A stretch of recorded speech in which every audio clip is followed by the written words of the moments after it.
I've been covering this league since 1987.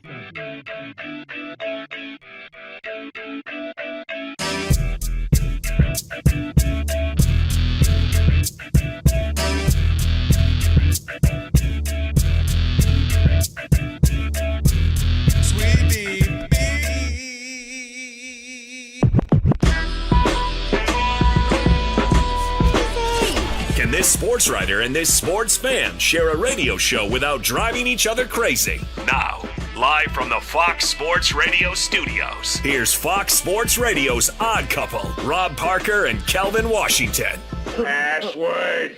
Ack, a dack, dack, a ack. Enter, brother. That's right. Come on in. You now have full access to this very fine radio program with that password for the next 3 hours. Not 2, not 3, not 4, not 5. Thank you, LeBron. No matter how you listen in, Fox Sports Radio, foxsportsradio.com, the iHeartRadio app, Sirius XM Channel 83, and, of course, we're now live. We'll do it live On YouTube. Do it live. I'll write it and we'll do it live. That's do right. it. Say my name. Rob Parker. Say his name. Kelvin Washington. And we are indeed the odd couple on a Trash Talking Tuesday. Well, you'll have 30 to 40 seconds to trash anyone, anything in the world of sports, and we will not, N-O-T, interrupt you. So you'll need our phone number because we are, without question, the most listener-friendly national sports talk radio show on the planet. At least when people are still awake. Sorry, God, that's the only time it counts. Sorry, Gotta be up. I know. Write it down, commit it to memory, 877-99 on Fox. For you laymen, can't figure out the numbers and the letters and all that, it's 877-996-6369. It's not trigonometry. There you go. And if you hear feedback on the line, it's your own fault. It means only one thing. You forgot to turn down the radio. And if you call in here and have a problem with what we say to you, you know what? Tough, because... Well, I'm talking to you the way I want to talk to you. If you have a problem, turn off your station. That's right. And with that said, always remember... Sweetie bitty, yeah. There you go. All right, let's go. Big show. Let me welcome in my co-host. He is Kelvin Washington. What up, man? Trash Talking Tuesday. We in the building. That's right. Hey, but it is Halloween too. I mean, Christmas time. That movie Home Alone was playing. I know Halloween. Yeah, that's how fast time is flying. I just completely. We didn't already got the Christmas time, but we were playing. Home Alone is a mandatory one in our household. Love that. Love Home Alone. But anyway, good, man. Good to be back in studio. Shout out to YouTube. YouTube, absolutely. YouTubians. Yeah, we got a lot of stuff to talk about, a lot of stuff to get into on this Trash Talking Tuesday. But first, let's welcome in the Odd Couple crew because we wouldn't be able to do this fine radio program without. You don't think we could? Nah, I don't think so either. Hell no. It would sound like a lot of other shows on the network. That's all I'll say. Look, are we team players or no? No. Okay. Not about this. No. No, not about this. We like a doubles tennis match, right? Just me and you? That's all that matters. We're on our own island. Yeah. Rob G is our producer. Bud Mexican. Where is Bud Mexican? Where is he? Oh, there he is. There he is. He's sitting there cringing about the show we're about to do. He don't want to look at this open. Listen to this open. Yes, already. Alex, of course, is our engineer. You're a hidden talent. He sure is. You are. It ain't hidden. We be telling you. We tell you all the time. Yeah. No other shows when you work those other shows. They don't have the love. Zero I know love. when I do draft shows. They I even call in. Unbelievable. Not even join Colin? with the news. That's right. It can't be Alex with the news. You're right. And, What's of up with course, Steve DeSager's at the anchor desk. He'll keep us updated throughout the program. And, of course, Never heard of him. Elijah, Never heard of him. Never heard our of him. social Tell media Elijah, Rob. guru. Who is it? 83 degrees in the valley. That man's got on a big winter coat. Elijah, if you don't take that off. That's like a Seinfeld episode when Elaine has a big coat on and they start, trying to rip it off Yeah, her. that's what during the commercial break. Elijah, you better take off your jacket. You know what's weird is at some time when I leave here at night and I wasn't bringing in a jacket and I would leave and it was like chilly and I was like, what am I thinking? I know it's December and now it's blazing hot. I know. And I got this and a jacket. I was at the beach today. It was 77. Were you at the beach? Yeah. At the beach, it's crazy. Insane. Usually it's to be about 68, 70 there. Swimming and everything. How was the weather? I mean, the water, Beautiful. Water was nice? freezing. Okay, I figured that. Naked, knowing you. Of course. Oh, my. Can't even take my daughters can't go see Uncle Alex swimming. No, please. I'm Rob, not like that. Rob G, we do have news in the National Football League. Yes, We do. we need you to get involved. You see how disgusted he is? Like, I can't even sit down. Like, Rob Mexican is. Rob G looking like he ain't come to work. Can you come work? Can we get telling you. Scott on you got it, line, Rob. too? I'm telling you, he right on the edge. He right on the edge, Rob. I'm telling you, this last month or so. He is. Don't push me, cuz I'm close to the edge. Bud Mexican is. Big news in Indianapolis. Their quarterback, Daniel Jones, Danny Dimes, Danny Pennies, whatever you want to call him, out for the season with the torn Achilles, wishing him a speedy recovery. But because the Indianapolis Colts are still in the thick of the AFC playoff race, they need a new quarterback. And Riley Leonard's not the answer, 6th-round rookie. He might be hurt this weekend. They don't like any other options. Anthony Richardson, their former top 5 overall pick, still dealing with the broken face after he hit himself with an elastic band. I don't know how that happened. So because of that, they're dipping into the Canton Hall of Fame category. Phillip Rivers, who is eligible to be enshrined in 2026, has just been signed to their practice squad. He has not played football in about 5 years. If he gets signed to the active roster, not only will he be the oldest quarterback in the NFL by far, he will also have restarted his Hall of Fame case another 5 years. So it's a double whammy for Phillip Rivers.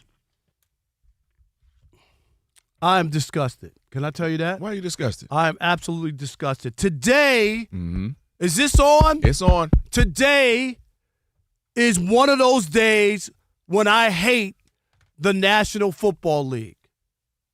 Because you know why? It sounds like an old Negro spiritual when I heard the news today.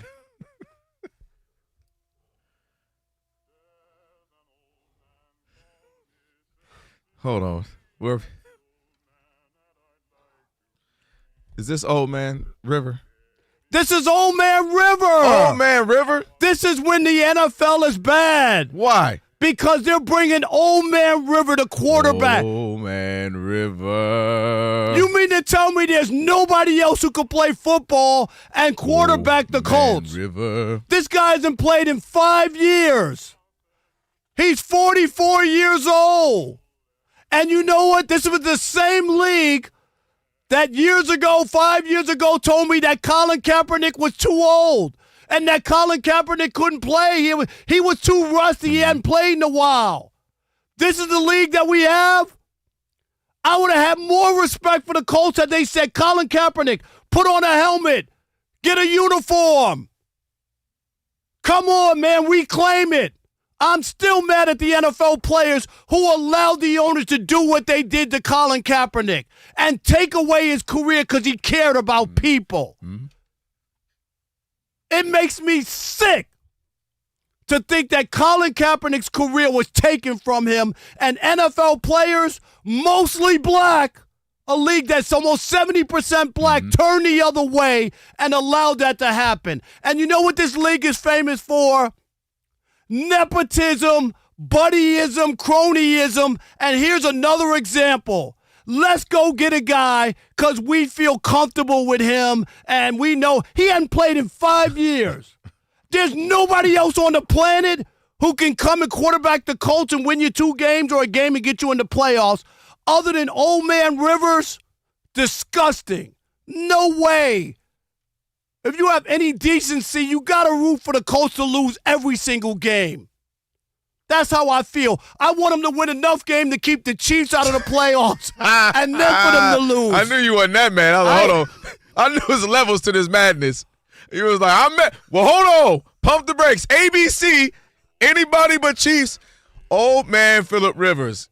Man, listen, I thought the river ran dry. I didn't think it was anything left in that, What, Rob. you Carly Simon? Yeah, I'm saying 5 years. No, all jokes aside. I remember when Michael Vick stopped playing, right? He went to prison for 2 years. And they were like, oh, man, it's been 2 years. He's probably lost it. He was like 29 or whatever he was, 30, years old. And you mentioned Colin Kaepernick. I've screamed it to the heavens. Wasn't even on the show with you. You've screamed it.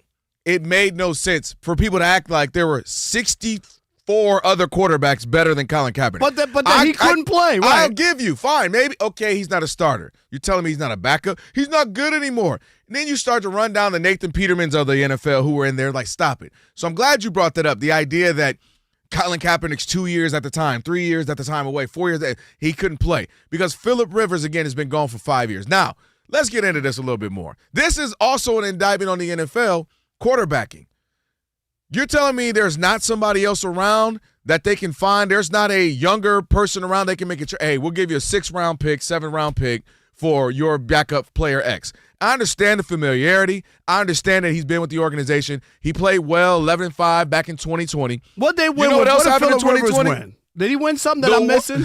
The world went through the world stopped in 2020. You know how much more we've been through? A crazy election cycle, summer of George Floyd. Like, so much has happened in the 5 years. And he's 5 years older, Rob. It's not as if he was 30. Now he's 35. He's 44. We joke about Aaron Rodgers being old at 41. He's older than Aaron Rodgers. We're asking Phillip Rivers to come in and save the day, to be better than what Tom Brady was at his age. Even at his peak, he was never better than Tom Brady. You get what I'm saying? So, hey, come back 5 years later, you're 44, and come steer this ship. And mind you, well, he's got to, be good enough to win a game or two for them to get in the postseason. What's the postseason plan? Is the postseason plan to continue with Phillip Rivers? So this is an indictment either on the NFL as a whole, that there are not that many good quarterbacks laying around, or that the Colts are just like, we don't care about it. We only want to go get it tells you about how bad the Colts are. And the cronyism, this is the same organization that hired Jeff Saturday, who had no coaching experience, okay? How many blunders gone wrong? Right, how many blunders are you going to do? For real, a 44-year-old quarterback out of the league for 5 years. That's the thing. He hasn't been a backup for 5 years. You guys go back and read the stories about Colin Kaepernick and Gone how too long. He doesn't have it anymore. He doesn't have it anymore. He's too old. You know how old Colin Kaepernick now, and he hasn't played in 5 or 6 years? He's 38. He's 38, 6 years younger. Yeah. And they were saying this when he was like 30, 31. That he was 32. done and he couldn't play anymore. He was too rusty. Instead, this is where we are. Old man Rivers is crazy. Old man Rivers is crazy. Come on. He must know something. He must know the Colts offense. Hey, here we go. Hold my hand. Hold up. I'm not dealing with you. What you?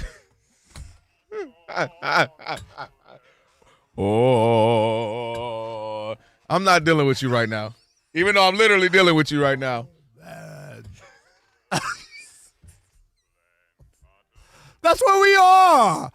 What year is this? Are you serious? The Indianapolis Colts have just signed Old Man River. I'm in a bad plantation movie that I'm watching instead of the NFL. What is this? They I always talk about the break in case of emergency. The Steelers had that with Russell Wilson, or some other teams had, a really good back. You went back, and first of all, he has enough children. He could have been a coach of his own football team. You know what I mean? Like, and the idea that they went and got him, like, we live in L.A. He was a Charger who, of course, they finally went from San Diego to L.A. This sounds like an L.A. Charger thing because this will actually be a movie. Something made for Hollywood. Wasn't Dennis Quaid in the movie? Is this necessary roughness? I know what happened. Their general manager, Chris Ballard, was watching a rerun of Gone with the Wind and figured out, like, I could get my quarterback from that. Let me go get Old Man River to quarterback me because I gave up too much for a DB, 2 first-round picks. Right. I put all my eggs in the eggs in the basket. Like seriously. Are you distraught like I am, disgusted? Anthony Richardson got to be so mad right now. And the NFL, this is what we have? That's the first thing I thought about today. Old Man River is going to be a starting quarterback in the NFL. 877-99 on Fox. Are you offended like I am that the Colts brought in Phillip Rivers out of retirement? He was on the NFL Hall of Fame ballot. That's crazy. We wanted, and even that's questionable. 877-99 on Fox, 877-996-6369. We want to hear from you, whether you're from the Confederate States or the Union. 877-99 on Fox. I'm not dealing with y'all today. The show just started. It just started. It is the Uncouple on Fox Sports Radio. To hear how it's going to sound on his first training day in the US of A. Rob G, did you send me something? Okay. Hey, guys, I got to tell you. Tell them about it. Yes. Here's something most doctors know and most men never talk about. Stress from work, money, family doesn't disappear at night. It follows you into the bedroom, and suddenly your mind won't let your body do what it does naturally. For moments like that, doctors look for treatments to help both the brain and the body, and there's Ready.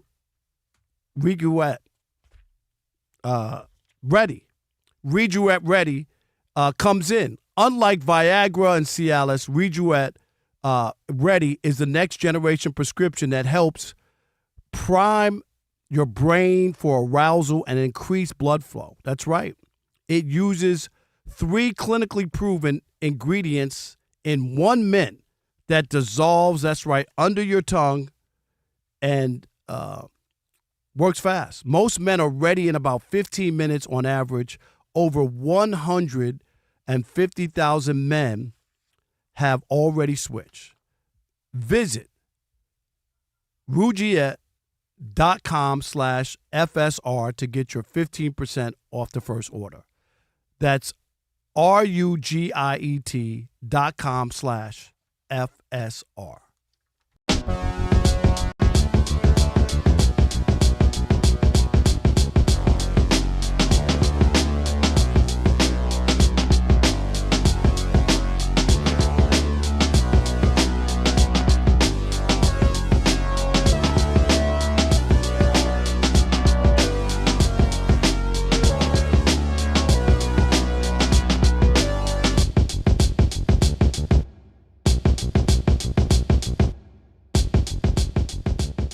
And I told you, Kelvin Washington, I told you, Odd Couple listeners, I told you, all you phony ex-players who are analysts on television, I told you. Patrick Mahomes has not been the same guy for years now, and people have continued to make excuses. Even last night, they're still making excuses. 14 for 33, 3 interceptions, no touchdowns, and you want to talk about, did you see the drops? All the drops? I thought when he got all of his wide receivers back, Kelvin, they were off and running. That's what your contention was, that it was because he didn't have his guys. All of his wide receivers are healthy and all playing. And guess what? The last 4 games when they needed him, 1 touchdown and 6 interceptions. Why can't we acknowledge, oh, did you see Kelsey? That wasn't a well-thrown ball. It was thrown behind him. If he made that catch, it would have been a great catch. I had the nerve to listen to Dan Orlovsky this morning talk about he's the greatest player on the planet. Since when? You mean the guy who didn't get 1 first-place MVP vote despite going 15-1 as a starter last year? Come on. You guys are living in the past. The Chiefs haven't been good. I know they went to the Super Bowl. I told you last year. They were lucky as sin, and it all caught up to them this year. I don't want to hear any excuses about Patrick Mahomes. He hasn't played well. Why can't we acknowledge that? Why can't everybody else? Always the excuses. Oh, Andy Reid went for it on 4th down on a 31-yard. Oh, Kelsey, the ball hit him. Oh, Rasheed Wright, he dropped the ball on 4th down. That's all I heard. Patrick Mahomes didn't make every throw either. Did you watch the game? Did you watch the highlights? He didn't make all the throws, and he hasn't been making the throws. This has been a process. That's why I said before the season that they wouldn't make the playoffs, not based on because some hate. Where's all the Chiefs Kingdom people who were on Twitter that I was a washed reporter and I'm a hater and I'm just looking for clicks? Where are all those guys when I tried to tell you? Yeah, I'm sure you can't find those guys today because they didn't want to hear it, and I get it. When you get into fandom, you can't look at stuff fairly and honestly because you become jaded and you think everything is everybody else's fault.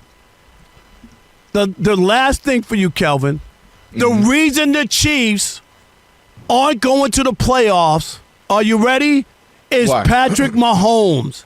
Not the defense, which is 7th best in the NFL, not the receivers, not Andy Reid. It's Patrick Mahomes is to blame. He is the reason why the Chiefs are not going to make the playoffs. And go to YouTube and go see the video I said a couple of weeks ago. That same thing. The reason the Chiefs won't make the playoffs will be because of Patrick Mahomes and the offense. And that's why they are where they are. The Chiefs are playing bad football. There's no way around it. They're playing bad football as an offensive unit at times. They're playing that being out-coached. Andy Reid, probably for the first time in his life, has to admit that he has not been – he's been out-coached and he hasn't been coaching well. Patrick Mahomes is missing passes that he normally makes. Patrick Mahomes is forcing things. You got guys who are dropping balls that normally don't. So they look bad in totality without the defense withstanding. That might be the only unit that for the most part of this whole season has looked good. Couple things I don't agree with you on. Number one, I don't agree. If you're saying this season, I'm with you. But if you're saying including last year, I don't agree with that. Last year, and obviously we talked about it throughout the season. Last year, he was making those plays that would get them the win. He was making those third down conversions. Why did he get an MVP vote? If he was making the plays that I'm using your words. Yeah. If he made the plays that helped them win go 15-1, why did he not get one first place MVP vote? Because you won't be able to answer it because what you're saying is illogical.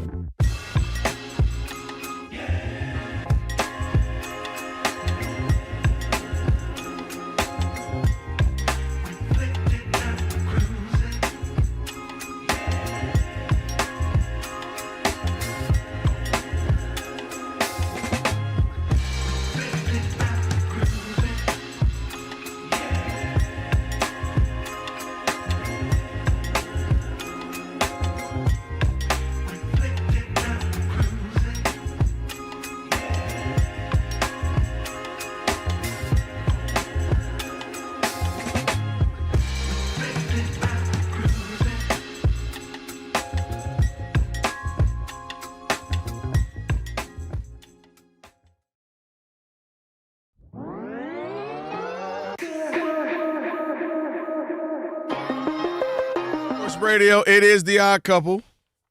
Rob, Parker, Kelvin Washington on a Trash Talking Tuesday. That'll be coming up next hour.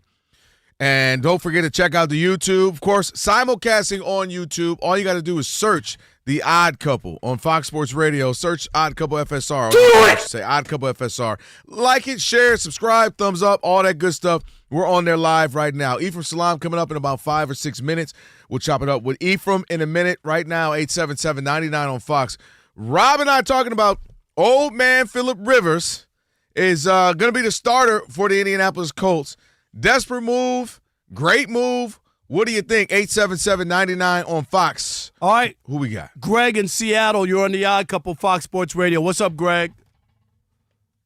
Great show. Always love hearing from you guys. Thank you, buddy. Hey, I turned 62 a month ago. I should be playing. Hey, I know it's not trash talking hour yet. What are they doing? What are we doing? What are we doing here, Greg? You know it. Hey, how many guys, to your point, Ron, how many guys can play, at least fill in, be serviceable? He's going to get hurt, guys. He's going to get hurt. It's crazy. Throwing the ball down. He's going to take a hit from a blitzing linebacker and he's going to get killed. I'm telling you. Something bad's going to happen. Dude. No doubt. Thanks for the call. It is desperate. Horrible. Terrible. It doesn't make sense, Rob, because nobody can you have to be able to run now in the NFL, right? That's where the NFL. He couldn't run when he was in his prime. Thanks for the call. Appreciate it. He's a statue. How's he going to get away from people? Eric in Nashville. You're on the Odd Couple Fox Sports Radio. What's up, Eric? Hey, Odd Couple, Rob, Kelvin, love the show. Yo, thank you. Appreciate it. My thing is, they must have really high expectations because he's given up his Hall of Fame eligibility, and he's a semifinalist this year. I mean, do they really have that much expectations? Right, it's crazy. It's absolutely because now he has to reset the clock for 5 years. 2031 now. 5 more years down the line for what? A couple games and maybe a first-round exit. Right. Why are you going to give up that Hall of Fame eligibility? I thought about that. I'm going to tell you why. For me, if I was thinking, well, why would he do this?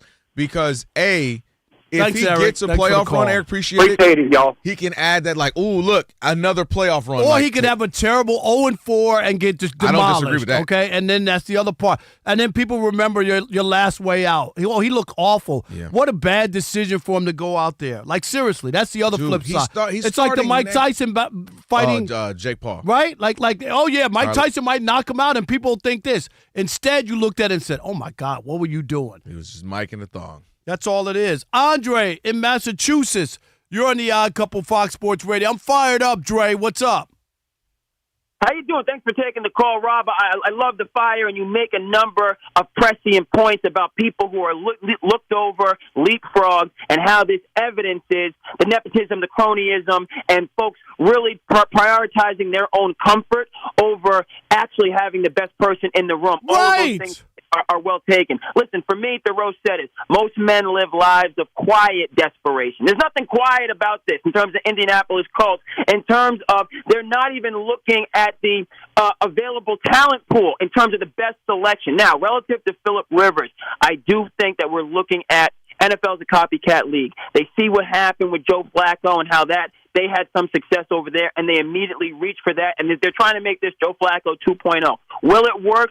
Almost absolutely. It doesn't look like it's going to. I'm not going to say one way. I don't think it's going to work just because Joe Flacco was out of the league for 5 years. 5 years. You can't just come right off the couch and play playoff level football, which is what they're asking from him. So I do think he leaped over a lot of people. They're just trying to copycat.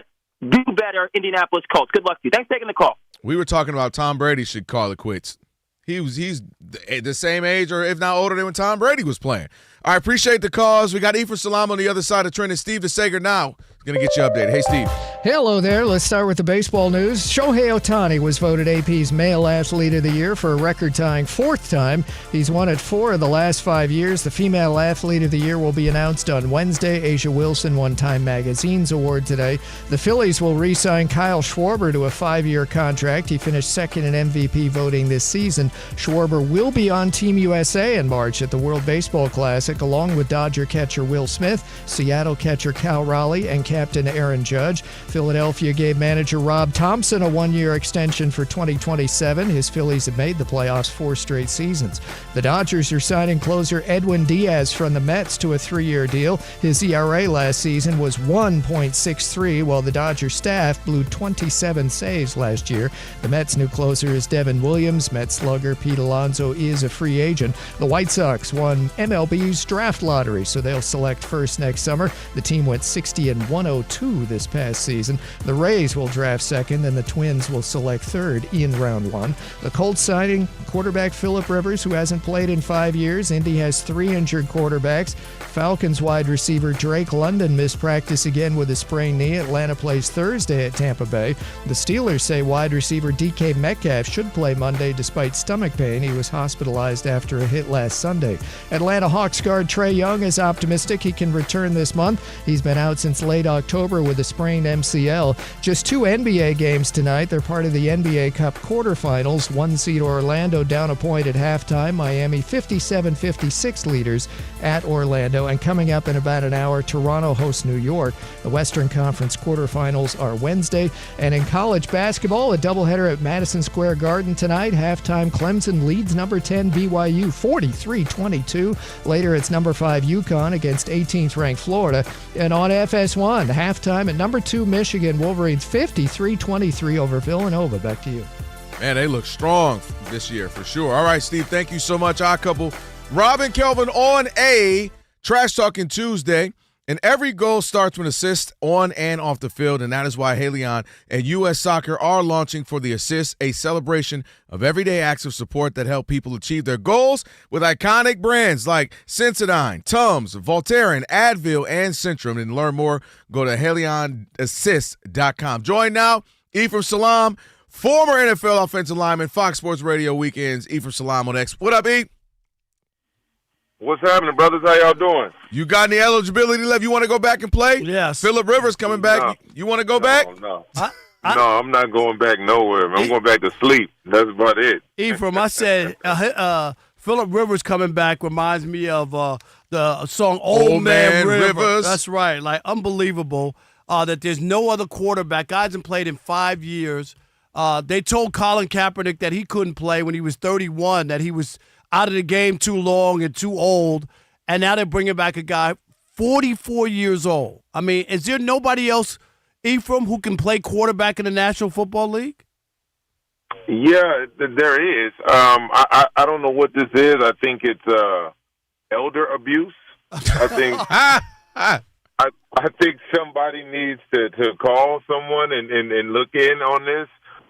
This is a good way to get you to have hip surgery a little bit sooner than you had designed. Look, I like Phillip Rivers. I played in Phillip Rivers' era, but Phillip Rivers needs to continue to do what he's been doing these last 5 years, and that's just be at home.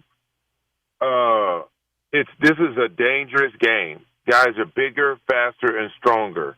And what you don't want to do is disrespect the game by thinking you're smarter than the game. Yes. There's a reason why people retired, right? Like there's a shelf life to a player. Yes, there is. And no matter how much you want to keep taking yourself off the shelf, brother, it doesn't work like that. This is a dangerous. It's fun, and we're poking fun at it, but this is a dangerous situation for Phillip Rivers to be in, because he's not going to be able to really protect himself out there. And that's what I brought up, Ephraim. I've said this before. Jared Goff only has about another year or two as far as he's like the last kind of stand in the pocket. Everybody else can run and move at least a nice amount. Phillip Rivers couldn't do that in his prime. And this NFL is different now. If you're not able to get out the pocket, we saw it last night with Justin Herbert. So I'm really concerned that he couldn't move at his best. Now that the NFL is really different, he can't move. Like, how is he going to be able to escape and avoid hits? Yeah, you if you can't protect yourself, if you can't, get away from backside pressure when they blitz more than 5, or if you can't depend on your, blindside tackle to protect, like, you have to be able to save yourself, and he's not in a position to do that. And defensive linemen and linebackers and defensive coordinators have only gotten bigger, stronger, faster, and smarter. So this is about to be a situation. Now, look, I know Indianapolis is like, look, we have an opportunity to win the division. We have an opportunity to do all of these things, but this is not the way to do it. This isn't the way to do it. This is the dangerous way, and it's got to be another viable option. Or you just play with the young quarterback you have. You still have Richardson on the roster, correct? Yeah, but he's banged up. Yeah, he's out. Yeah, but I mean, you got to go find somebody. You got to go get one of these young kids. There's somebody out there. Couldn't you call the Giants and say, "Hey, I got a 5th, 6th round, 7th round pick for Russell Wilson"? Something. It just doesn't make sense. Well, you can't trade him anymore. The only way you can pick up a quarterback now is if he was cut. But then you have to clear waivers and all of that. So it's a situation where they're out thinking themselves. They think they're the smartest in the room, and you realize, oh man, you're in the wrong room. They did it before with Jeff Saturday. Remember, they were the ones that were going to rechange the coaching thing. Let's go get a guy exactly, and it was a disaster. That's Chris Ballard, their GM, who's made all this. Sauce Gardner gave up 2 first-round picks. Everybody already is like, oh, my God, what did they do? They banked on Daniel Jones. It's just a mess with the Colts, just a mess. And to their credit, they didn't know Daniel Jones was going to rupture his Achilles. No, I didn't say that, but he stopped playing as well as he did before that. Like, you started to see the old Daniel Jones the last couple of games. Like, he kind of reverted back to where he was. But let's go to. I do want to ask you about the Chiefs, and then Kelvin could get into last night's game. Just the Chiefs and where they are. Patrick Mahomes' numbers just horrific. And he's scuffled in 4 of the last 5 games. He had the 4 touchdowns and a loss to the Cowboys. But in the other games, he's got 1 touchdown and 6 picks. So it's been a really bad stretch, and that was a game they had to have. What did you make of that? Well, look, sometimes you need a break, right? Sometimes you need a season to recalibrate and to heal up, to address some needs, get a better draft pick. All of those types of things. I think that's where the Kansas City Chiefs are right now. They weren't going to go on this miraculous run. Remember, there was a 10-year period in between Tom Brady winning the first set of Super Bowls and the second set of Super Bowls. That's a reason. We're talking about the greatest quarterback to ever play. Yeah, well, when you're cheating those years and figuring it out, I'm sure. Right, but I get it, but with one of the greatest coaches, quarterback tandems, there was a down period. They were anybody who expected the Chiefs to continue to go to Super Bowls and continue to go to AFC Championship games without a break and without coming back down to earth. That just wasn't, that wasn't attainable. All right, so tell Kelvin that, because Kelvin had Mahomes winning the MVP and them going to the Super Bowl again. No, he doesn't have him like that now. No, he did. He had it before. I'm saying this year. It's like week 4 when they start getting right. When they got their receivers right. They're gonna have plenty of time. They have no offensive linemen. You can't get right if you have no offensive linemen. They had one starter the other night, and he got hurt. So now you got a bunch of guys who should be with Phillip Rivers wherever he was, coaching, blocking for Patrick Mahomes. It just doesn't work like that. The 2 Super Bowls he lost, they had no offensive line. It's a real thing. They're all-world guard, and Trey Smith has been in and out of the lineup with the ankle sprain. So you've lost both tackles. There's a problem. The center went down. Look. But there's a problem with Mahomes too, and I get all the other stuff. They have the number 7 defense. They got all these receivers that Kelvin talked about, and for like 3 weeks against bad teams, they put up these big numbers. Everybody, go back, Ephraim, and read the stories. Oh, the Chiefs are back. Oh, they got their receivers. Oh, that's why Mahomes was struggling. Now everything's back in place. And since then, even with all this and a number 7 defense, they're 6-7.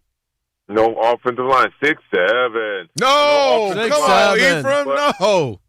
Hey, man, what you talking about? I got a high schooler and a middle schooler. You know what that is, right. I live in the world of 6-7, man. Get out of here with that. You know I hear it every day. Hey, man, embrace it. It ain't going nowhere. Just embrace it. It is what it is.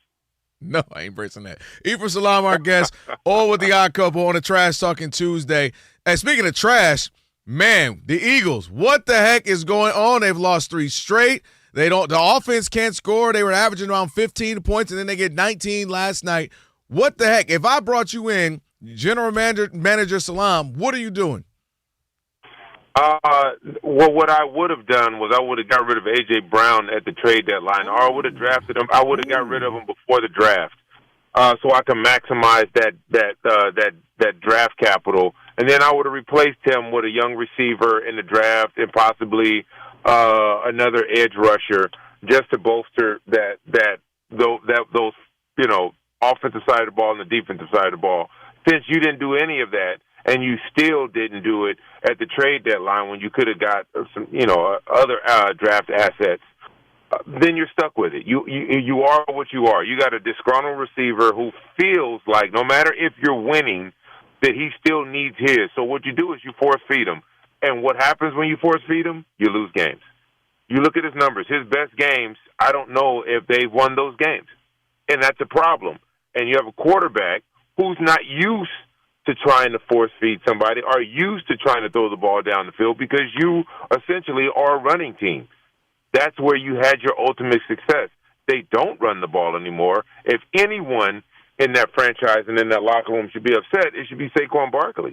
He's just not getting the touches that he normally gets. We don't ever get to see the push anymore because they can't get in the third or fourth and short. They just can't do it.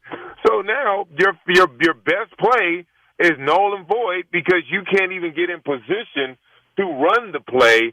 It's right. And the crazy part of after all that, after I just said all of that, they're still in first place in their division. That's the crazy part. I think that's probably why it's so maddening. Is because they're 8-5 and there's first place and they're still good, but they're not good. It's like a weird conundrum. They're good, but they ain't good. Yeah, they're the type of good that'll get you to the playoffs and then get the doors blown off of you. Similar to Dallas Cowboys when they made their playoff. You know, you do all of this stuff and you get to the playoffs and then somebody beat the brakes off you. You're like, well, what happened? Well. Yeah, that's what happened. Those 12-5 years with the Cowboys, what you're talking about. All right, Ephraim, appreciate it, man. Thank you as always. Absolutely, brothers. Y'all stay safe. No doubt. All right, Ephraim Salaam, give him a follow. On the way, Shekel City, play of the day as well. We'll do it next. It's the Odd Couple Fox.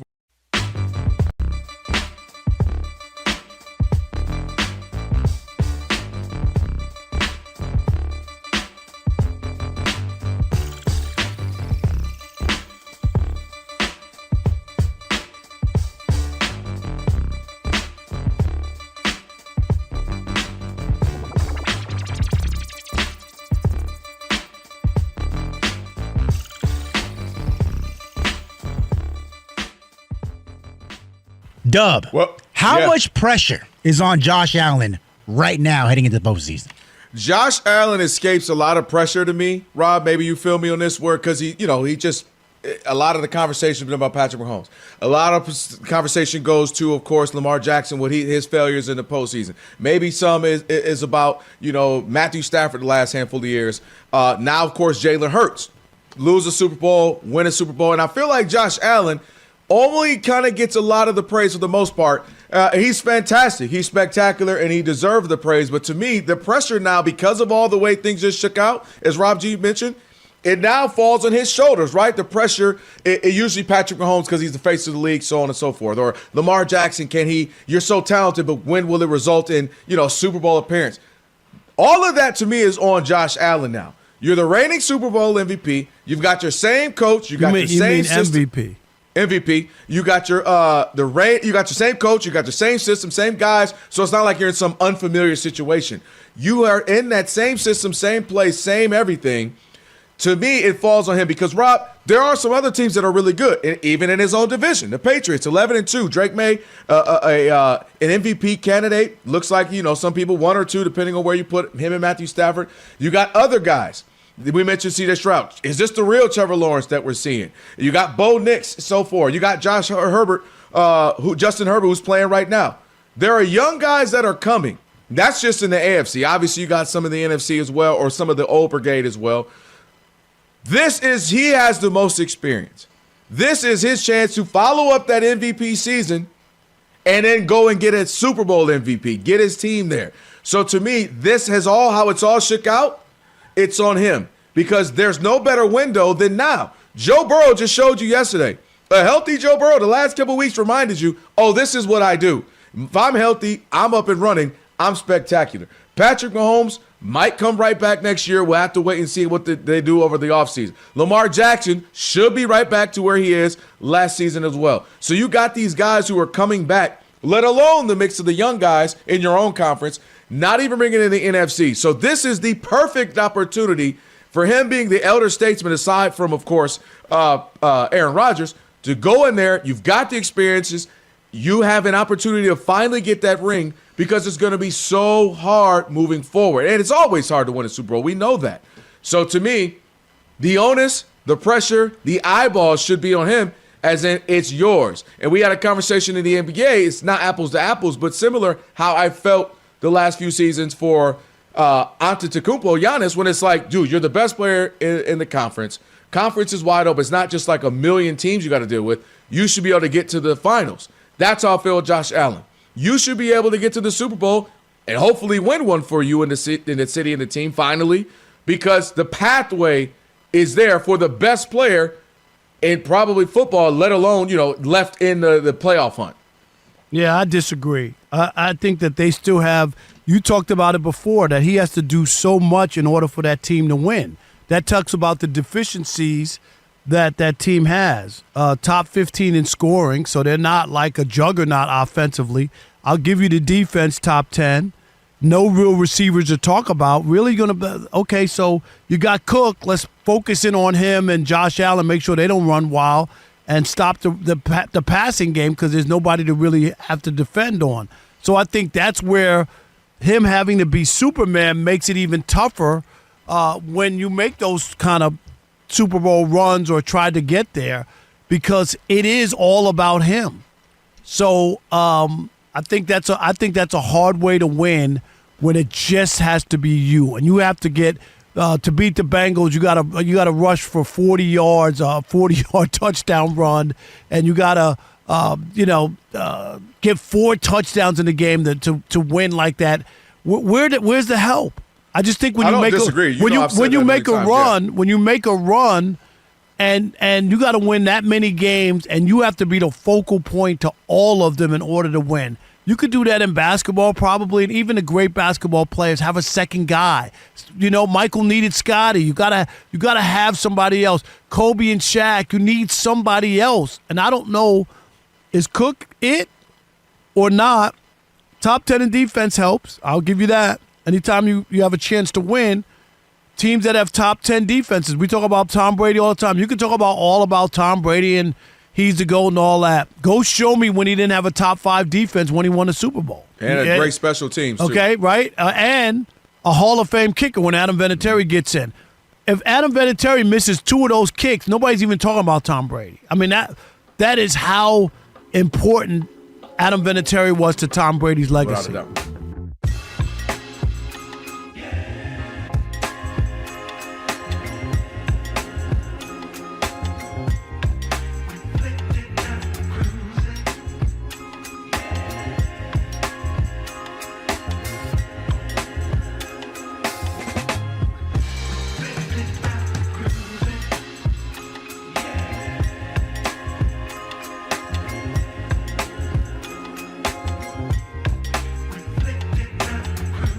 Sports Radio, Odd Couple, Rob Parker, Kelvin Washington on a Trash Talking Tuesday. And stress from work, money, and family doesn't just disappear at night. It follows you into the bedroom. That's where Rugiet Ready comes in. It's a prescription treatment designed to help prime your brain in these moments. That's right. Head to Rugiet.com/FSR to get 15% off your order. That's Rugiet. RUGIET.com/FSR. It's going to be a whole bunch of new babies come September messing around with you. That Rugiet? With those Rugiet you keep talking about, got everybody feeling themselves. All right, it is now time for. I think Bo is ordering some as we speak. I see him on his phone. You see his phone right there? He's putting in his code right now. Rob Parker. FSR, Bo. Rob Parker. Get your, FSR, discount. Get your discount, Bo. Shekel City. Bo's like, I got it. Welcome to Shekel City. Home base for Rob Parker's daily picks against the spread. All right, did you actually pick the games? No, I had it wrong. So none of the games yesterday. My man was picking games in January. I'm like, wait, what? What future games today, Rob? All right, so I checked. There's March Madness games. Yeah, there's only one game tonight. So you better go 1-0. The USA World Cup game, I'm going. Yeah. There you go. That's going to be crazy. So the record is 90-82. The only game I have is the New York Knickerbockers at the Toronto Raptors. So I'm taking the Knicks -6.5. That's the best bet. They take on the Raptors in Toronto. And remember, Kelvin. What's that? I'm not telling you who to bet on.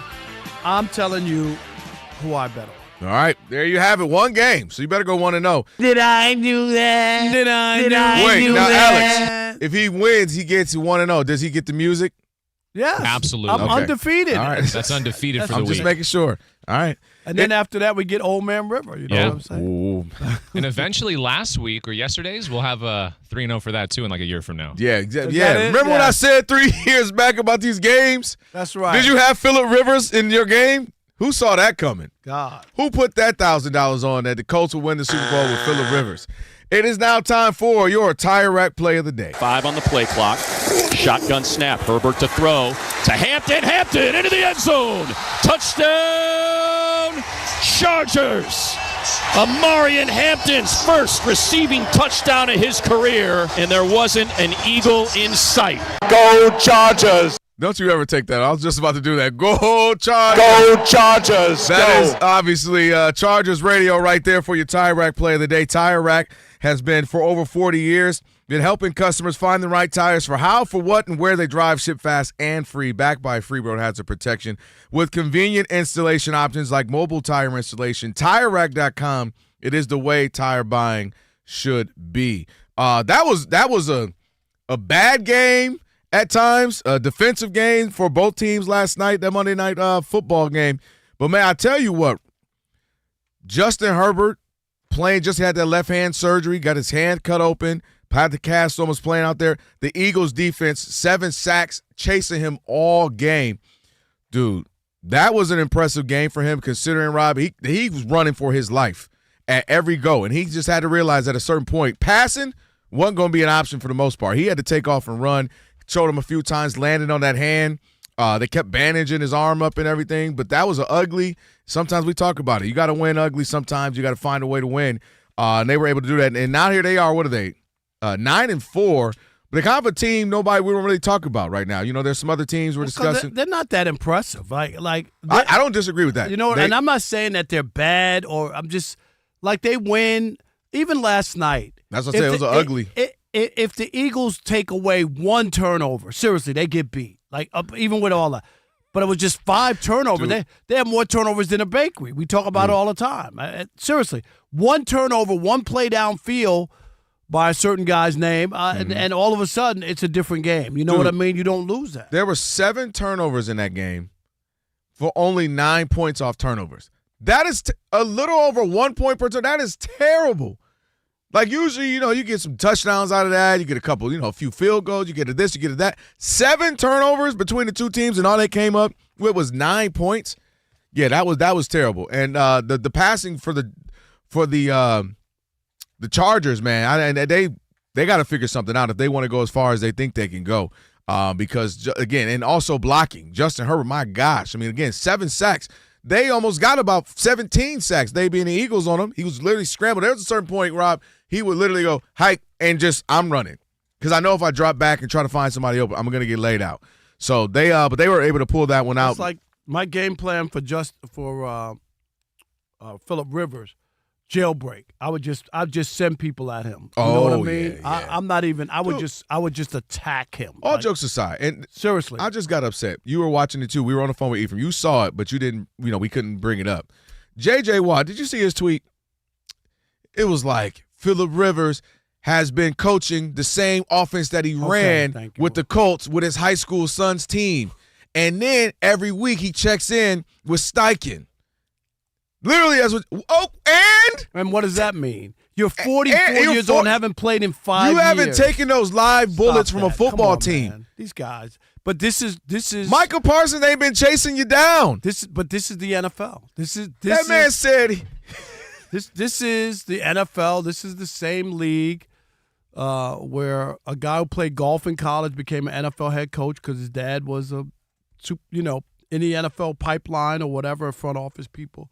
It's just bad. The man sat up there and told the world. He got on his Twitters. And said, "Yo, he been running that same offense with his high school team, Rob." Just like all of Rob G. You remember all the players after Jeff Saturday won his first game. You remember that? See, we told you. You don't need to be no coach.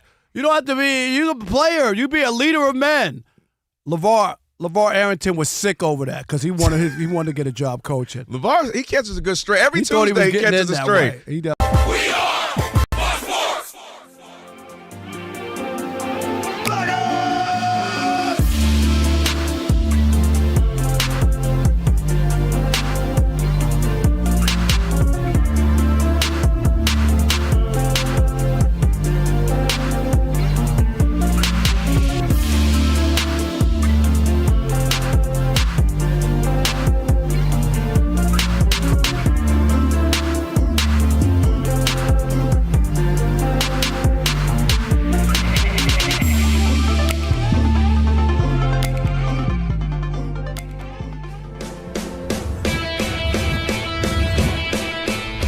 up. It's two pros and a cup of Joe, Fox Sports Radio. You ready? Yes. I'm Colin Cowherd. This is The Herd. You are listening to The Dan Patrick Show. It's the odd couple. You know what time it is. Let's get it. Fox Sports Radio. Bigger, bolder, and better than anyone in the game.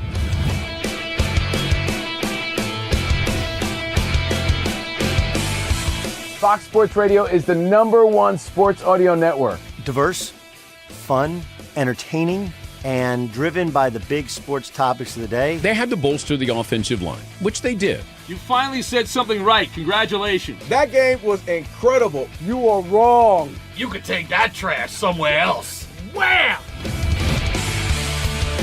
We have a very special connection with our audience, our listeners. People feel that friendship. And I appreciate y'all, so I love it. It's all for you. Thank you. I'm your favorite fan. Thank you. Love you. You're very talented. You're the best. Thanks for taking my call. Sure. Great show. Thank you, Joe. You sound like Joe Pesci. How am I funny to you? I can't help but notice that the W-2s for the quarterback look a lot higher. That's because we're worth it. You gotta be kidding. He never was an elite quarterback. This team is unstoppable. He made the right call. You know that's right. LeBron James is a legend. No, he's not. He complains all the time. You say Brady's the greatest quarterback of all time, but Eli Manning beat him twice. Wrong. Wrong. For 25 years, Fox Sports Radio has dominated the sports audio landscape. With the biggest talent and the best programming available. We talk sports and we have fun doing it. We talk about life. Sports radio is where you go after the games are over, and then the discussion begins. If the Chiefs win. Sorry, Patrick Mahomes here. What do you mean by if the Chiefs win? It is live. It is unscripted. No other medium can touch that. And that's what makes it special. Yes.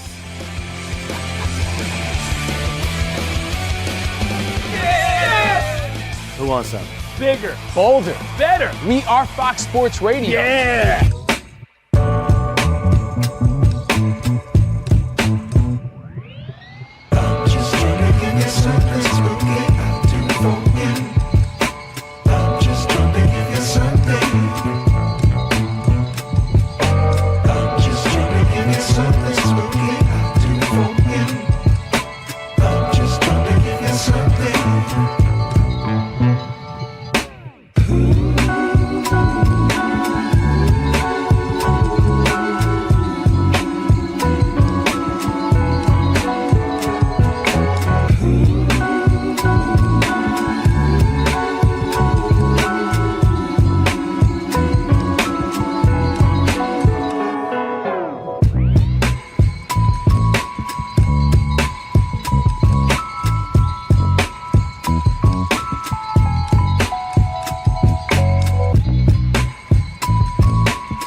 hour number 2 on a Trash Talking Tuesday. Don't forget your chance to trash anyone, anything in the world of sports. That's coming up in about 45 minutes.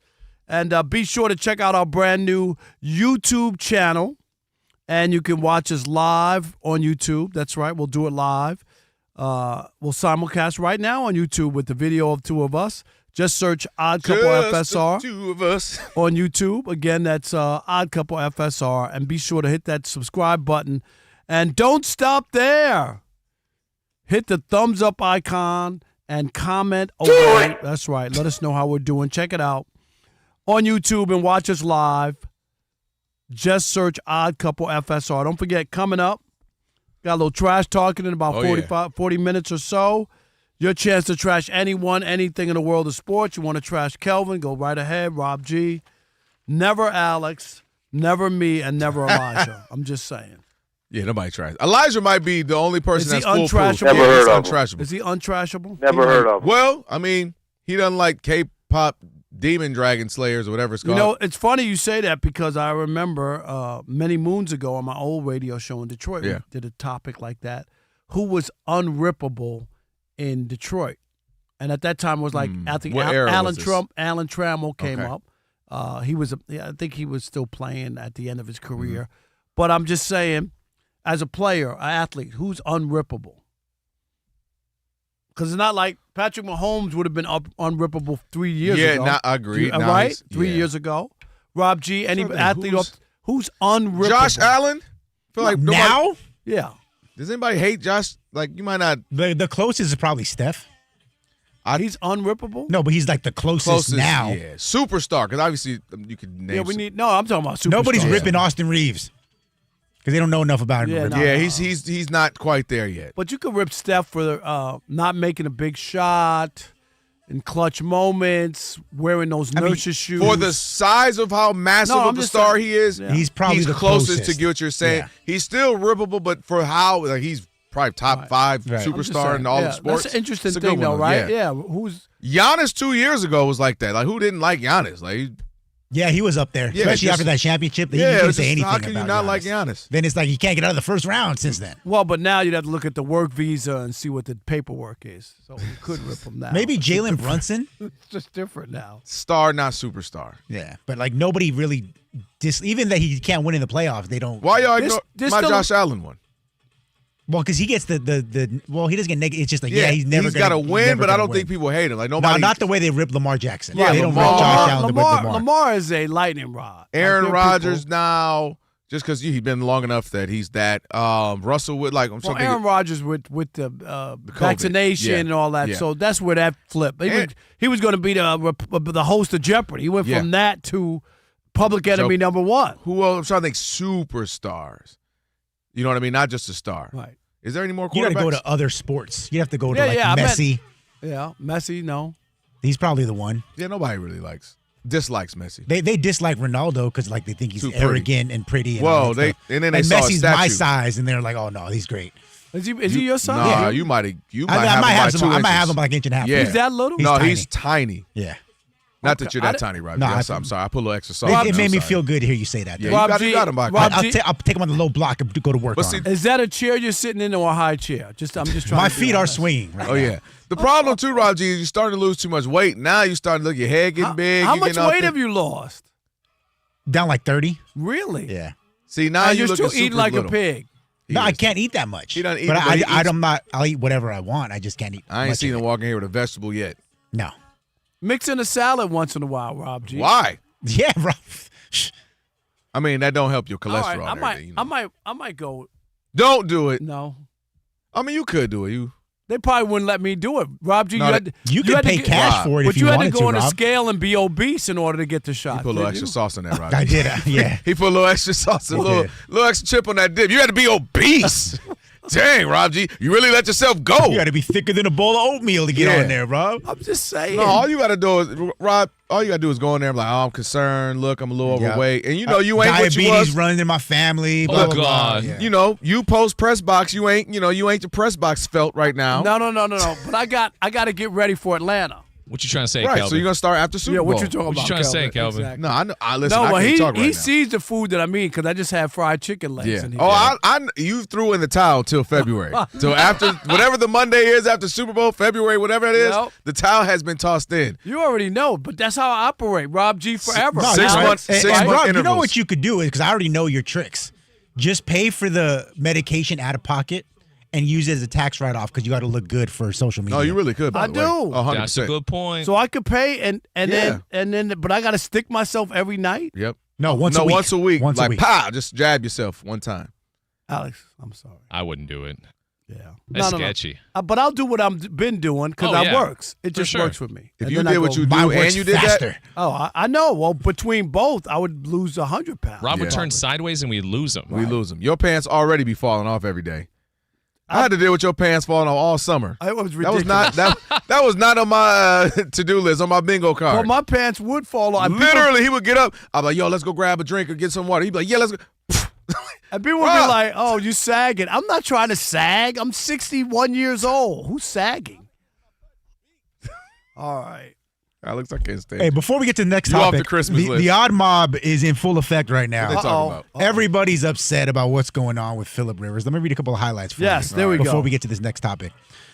Philip McDonald says, what kind of sorry-ass reporters, talking about you guys, can't even see that the addition of Rivers is most likely to develop a young quarterback with someone he's familiar with? Because he has to play? Exactly. Like, what do you mean? He wasn't named coach. I'm sorry. Offensive We brought him in as a coordinator. consultant. Did I miss something, Rob? He's Rob G, playing. He's the man is playing. playing, and the quarterback, their young quarterback, He's he's week to week. The quarterback with the bad knee, Riley Leonard. Riley Yep. Leonard. And he's actually good friends with his family. That says a lot. I'm friends with his parents. That's what Phillip Rivers is to Riley Leonard. Well, So I went to high that school is with his kinda dad. weird, yeah. what are we talking about? Cronyism. Yeah, right. We know how this all works in the NFL. So, but in full, Phillip Rivers at this stage, I bet you was better than Riley Leonard. I don't know. Just by Here's knowing why the I won't offense, argue. just familiarity in the He's system. 44 and Here's hasn't why I played won't- in 5 why years. I won't. I get what you're saying in theory. The thing is, Rob G, it's the physicality. Like you can't. Him coaching his son's high school football team can't prepare him for live bulls. They're coming on. He's not getting 4 weeks. But it was like the Mike. You're in. It was like the Mike Tyson thing. Mike Tyson is a great boxer. You don't lose that. All this stuff. He looked in great shape. He came out there, right, and he couldn't do it. Well, he didn't throw any punches either. That was I don't know what he was biting his gloves. just Remember he getting kept- that money. Yeah, that. I yeah. told you what it was a money grab. No, I mean, All listen. right, what He else? was Couple literally more. biting his Anybody else gloves. Oh, yeah, rip what us? No rip. Courtney Miller says, yes, he has a good relationship with the organization, but all in all, this should tell you all about the quality of quarterbacks in the NFL that they even have to go get Phillip Rivers. That's what I said. You said. Yeah, indictment on the there's 60 supposed to be 64. Every team has a starter and a backup. And ain't nothing available This somewhere. one feels like it's directly at Rob. Ray Dog says, if Caleb Williams can be a starter, then Rivers can play. Oh, stop Okay, it. see now even I'm Now that's ridiculous. see I watch Caleb Williams. Caleb Williams is Stop. the only person I look at as far as the speed and everything. Like he could be as athletic as Lamar, like speed wise. Phillip ain't that. Please. All right. Phillip's River, like man, that was run dry. I Well, can't believe also, that. as we know, the winter meetings are taking place down in Florida, right? And boy, we got a little move. We got action. We got action. We do. No, LA there's does. still some big names, but There are some big names, but a big name is off the board. Apologies to friend of the show, Jason Smith. It's going to be 4 hours of crying later on after tonight.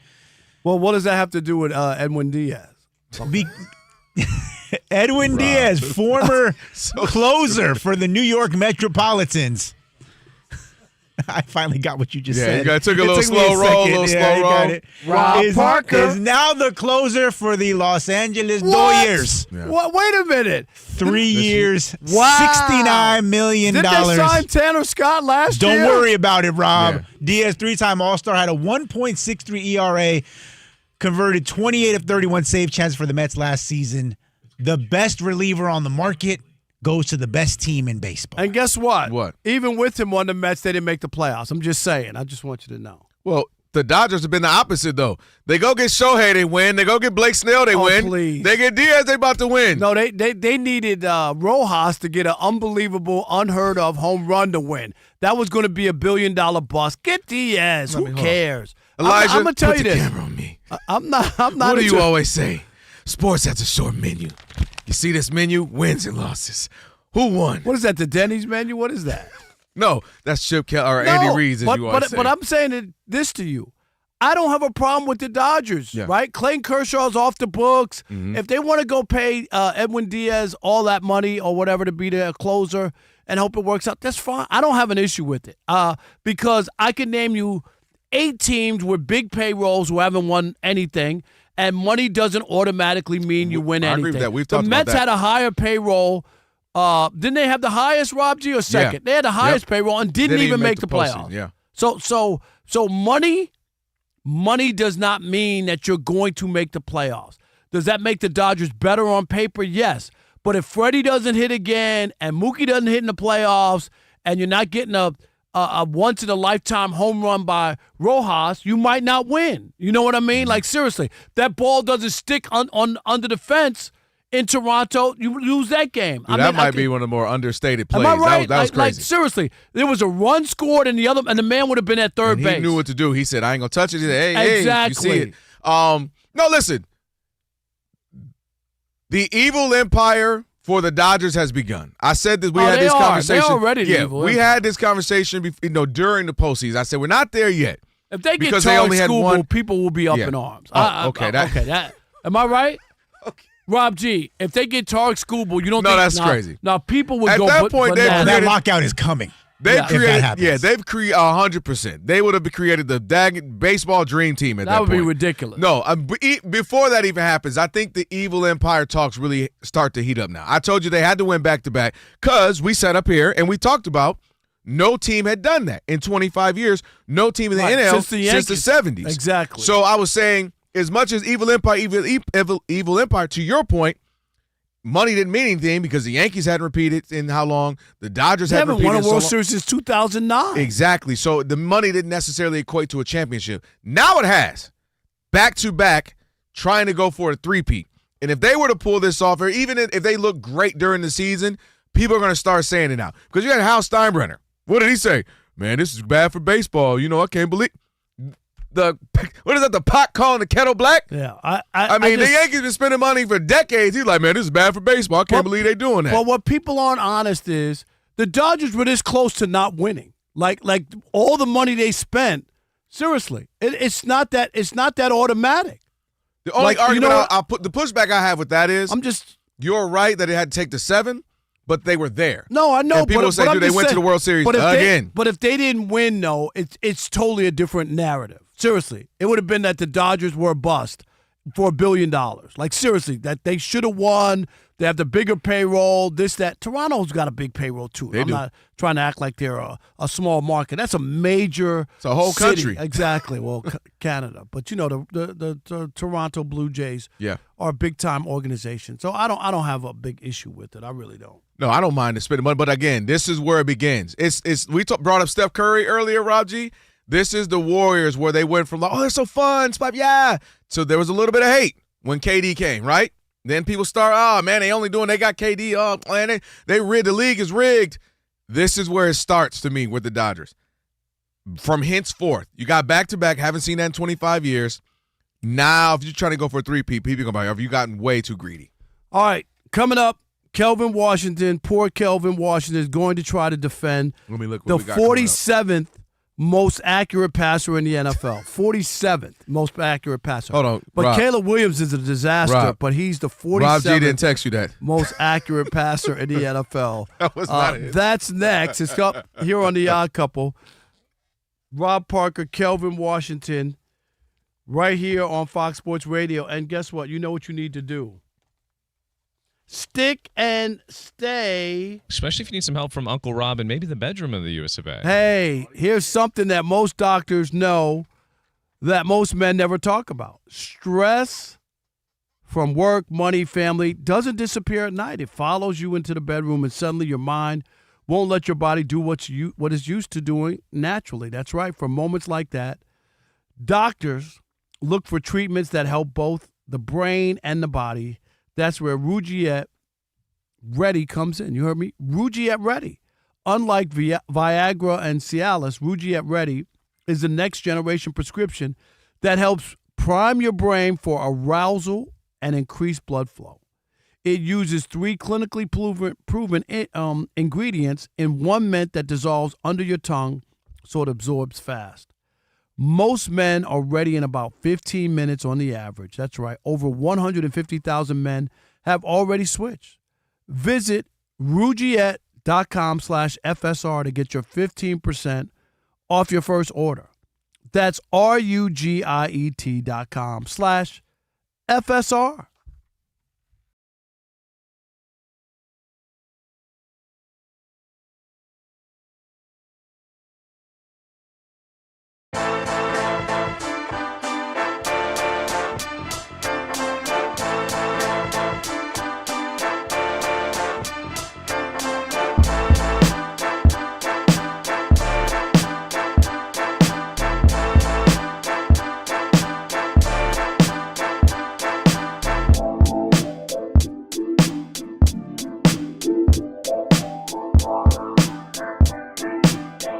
Yeah, and listen, this is where, to me, as they head into the end of the season, and this is where we're going to also see what they're really made of. Couple of things to note.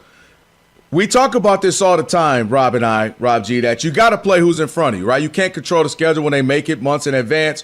But as we talked about it with the Bears, the reason why I haven't been sold on them is because of how they look throughout this season. You look back at some of these games, and they barely beat teams that you're supposed to destroy to beat when you look at them as the number 1 seed in NFC. They beat your Raiders by 1. They beat the Commanders by 1. Both games, exact score, 25-24. They go on to barely beat the Bengals. They barely beat the Giants by 4. They barely beat the Vikings again by 2. So they go on and on and on. And when they play the quality teams, they have lost. They got a great win, absolutely good win for them when they beat the Eagles a handful of weeks ago. So definitely credit there. But this is where it gets 2 weeks ago them. in Philadelphia, one ways ago, 2 weeks ago. That was before they played this game. That's what you jumped. I said a few. You said 2. Okay, my 2 bad, weeks Rob. ago. Okay. Yes. Okay. Because this argument and what you're about to talk about can you relax? is utterly Whoa, ridiculous. Go ahead. Can you relax? I'm going to turn my mic off and let you talk. Please, just talk. turn it off. It's ridiculous. My gosh. I've never heard anything like this. Why are you so emotional? Because what? Because I sat up there and let you rock. No, hold on, Rob. Rob. I let you rock about it. Rob. The guy was 1-4 every week in football picks. I'm supposed to sit here and hear you talk about, they only won His by 1 point. name is Caleb Williams, not Caleb Parker. They only won by 1 point. His name is Caleb Williams, not Caleb Parker. They only won by 1. His name is Caleb Williams. And the Lions won by 20 points every game last year. This is and where in the people, playoff game, guess what happened? They lost. They lost. You they lost. This is where I don't understand why you're so emotional. I swear that's not one of he's not one of your mentees. He's not one of your mentees. He's not. You don't know him. You don't know him. You can relax. You get so fired up. I sit up there and let you go about the Chiefs. It was okay. You jump right in. Look at you. Why? I don't understand why you get so emotional. It's okay. Relax. Woosah, Rob. You can let me go. Then you can talk as well. And it's the same. This is why you're hilarious to me, Rob. The level of hypocrisy is entertaining to me because you sit up here and talk about wins and losses. Yet the Lions went 15-2 last year. Every week you found a reason why they weren't good. The Chiefs went 15-2 last year. You talked about every single reason why good. And then you talk about the Steelers and they'll barely win games. And they did this. They did this. Then Caleb Williams. We can't criticize Caleb. No, we can't. We can criticize Patrick and this person and Jared Goff and Matthew Stafford. But we can't criticize Caleb Williams. So as I was stating before I was so rudely interrupted, they barely beat bad teams. That is where myself and some others will say, I don't know how I feel about the Bears. They're barely beating the bad teams. And then you say, but credit them for, hey, you beat who's on the schedule. And if you start to look at why I am concerned or why I feel like there's still a lot of room to be desired for them to get better is because the poor performance from Caleb Williams. We just talked about how bad he looked in the first half of that game. We've talked about where he has been throughout this season. He has terrible passes you're talking about on target. He's one of the worst in that. He's 34th. There's only 32 starting quarterbacks in completion percentage at 57 right now. He also is 18th in QB rating. He's 19th in QBR, and he is 11th in passing yards. So my issue has simply been for them, their ceiling, where they could be a legitimate 1 seed in the NFC, is if Caleb could play up to what we expected from him coming in. The greatest prospect since Andrew Luck, a Heisman Trophy winner. He has an offensive coordinator guru in Ben Johnson, and yet he himself has not looked great. and the offense as a whole hasn't looked great. So it's okay to criticize him. That's all I'm doing is saying I want him to improve. I want him to stop having these horrible first halves or horrible second halves all the time. And I want to see him get better. And I thought this would be him able to do this. Now, he might be able to do this next year. Couple seasons under his belt with Ben Johnson, we'll have to see. But as of right now, including Ben Johnson, who has acknowledged their passing game is what's holding them back. Yesterday was another example of the passing game that's holding them back. And they had a chance to really put a coffin on this thing and say, we are the best team in the NFC, and they fell short. And he was, Alex, as they call it, he was the weakest link on that Bears team. And that's okay, Rob. It's okay. The whole idea that you're going to sit here when this guy had won 4 games, when they had no business to win, and when he made some big throws and some big plays, even in this game, he got them back in and played well in the second half. And you're talking about the first half, but you'll celebrate Shedeur Sanders throwing touchdowns or losing to the Titans, but you're going to sit there about Caleb Williams in games where they were 7-point underdogs in Green Bay. It would have been unbelievable for them to go on the road and win in Philadelphia and win in Green Bay back-to-back, and they were in the game.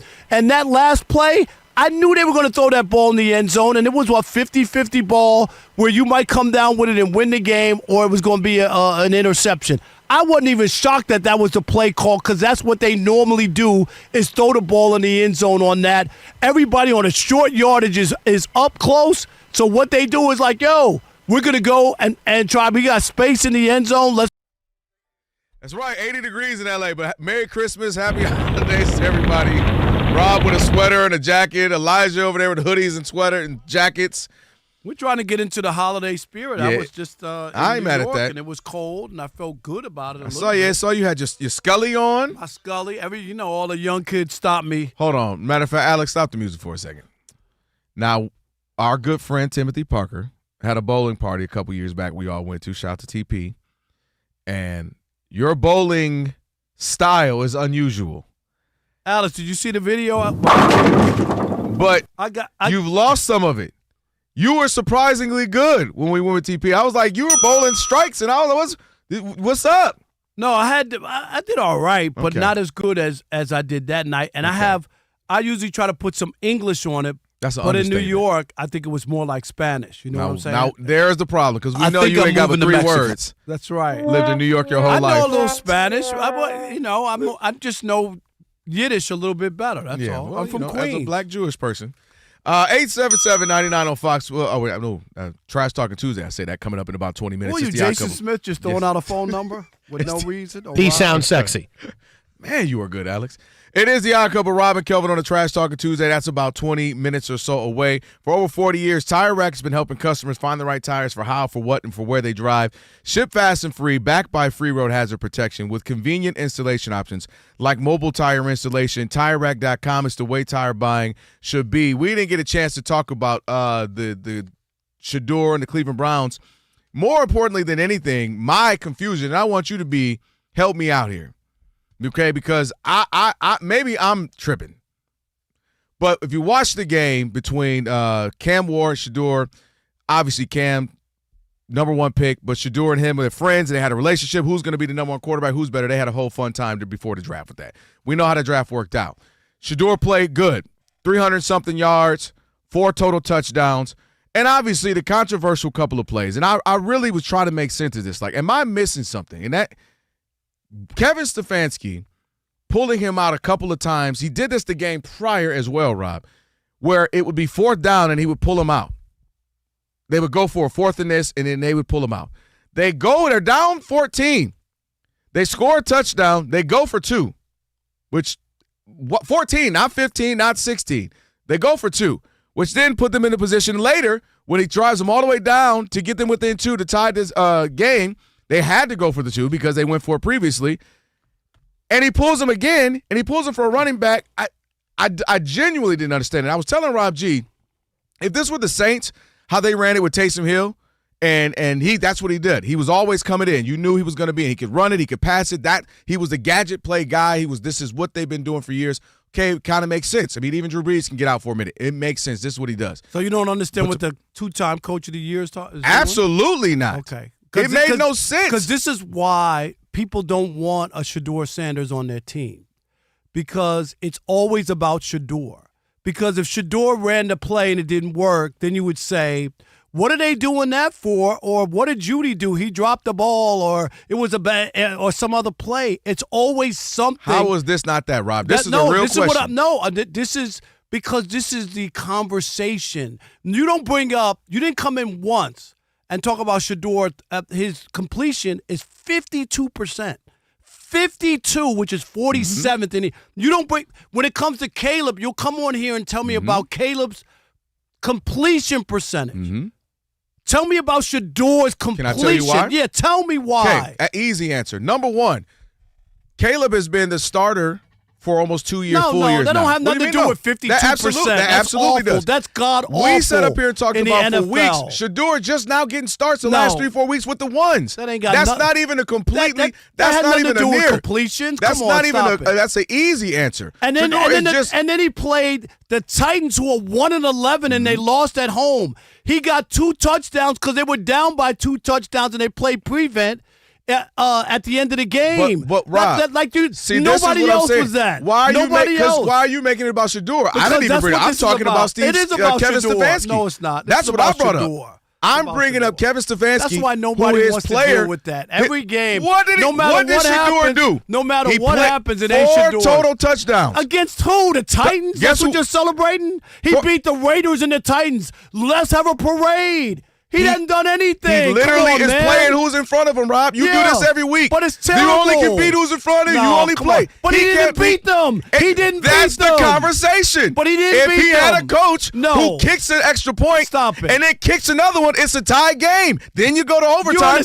like we saw last night. But you're on the same radio show talking about the Lions and how you're cool with Dan Gamble. How did the Lions get into it? Because Dan Gamble does that and you're cool with that. No, actually. Yes, you are. You were. How many times have I said I don't like that, Raji? Only because after they lost. I've literally you said used to be on board with that. I've said here for weeks, personally, on and off the air. I've told you, man, Dan, he gonna cost us a game. I've said it on this show millions of times. I say it all the time. Situational football is what I say about Dan Gamble. Hello, as you say, is this thing on? I say it all the time. If you're going for 2, week 3, you're up 10. Okay, cool. You're going to play a team right now, especially the Lions a couple weeks ago. You've lost a couple teams. Team. They can't get a 2-point conversion against Why the worst. Why am I going for 2 when I'm down team? 14? It makes no sense. Against the worst team? That makes no sense. It literally makes no sense. He's trying to work on plays. You're not playing for anything. Work on plays with the quarterback who's going to be the quarterback. So then work on the play with the quarterback who's going to be the quarterback for the rest of your season. That's what you said. He's the starter for the rest of the season. Then let the man start. He led you all the way back, got a chance to tie the game. Why do you take him out? He's been your best player offensively by far. Because they've been taking him out the whole time. That wasn't new. You just said it in other games. They've taken him out. And it was terrible to get. We had the same conversation previously. Why are they taking him out? So that's what all I'm saying is Kevin Stefanski is doing some odd things that make 0 sense. Nobody's saying Shedeur was Joe Montana. Shedeur played well. 4 total touchdowns, 350-plus yards. Yeah, that's playing well. And you got a chance against the Titans?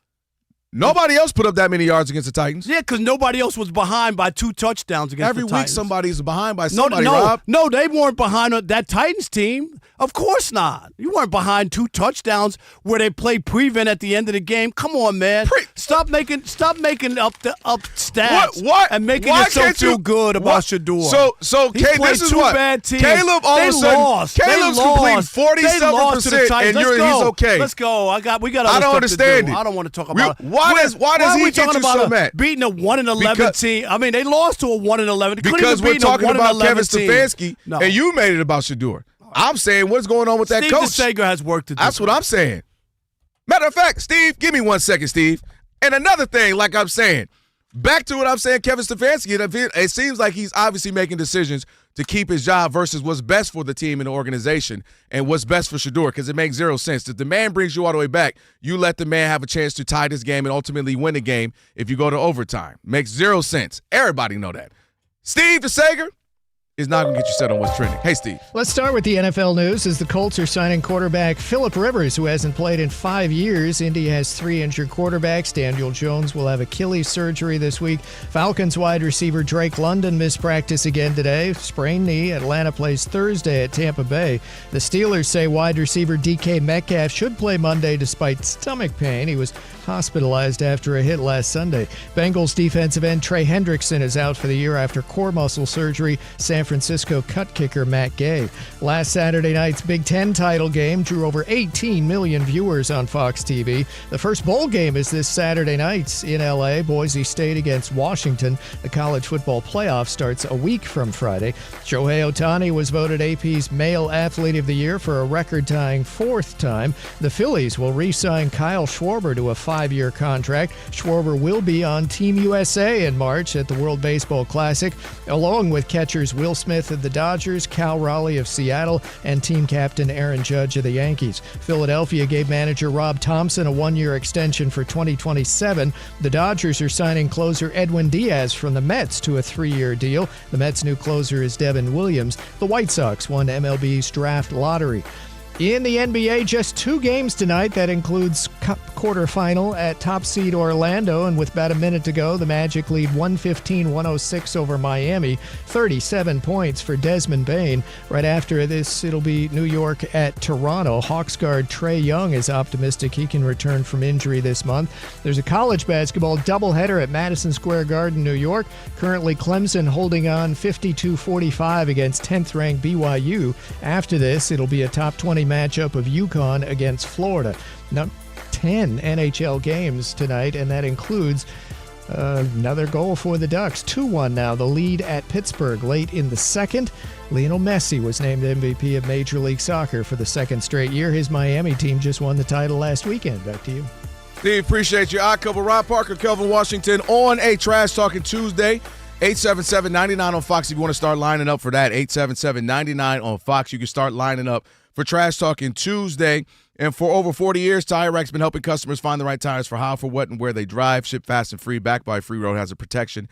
Go to TireRack.com. It's always the way tire buying should be. Also, every goal starts with an assist on and off the field. That's why Haleon and U.S. Soccer are launching For the Assist, a celebration of everyday acts of support that help people achieve their goals with iconic brands like Sensodyne, Tums, Voltaren, Advil, and Centrum. To learn more, go to HaleonAssist.com. Go check them out. We talked about a little bit about it yesterday.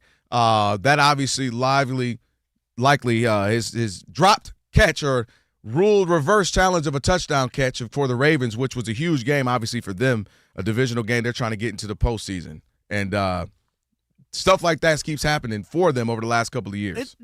The last few weeks, it's weird. As poorly as Lamar's played, and he really has.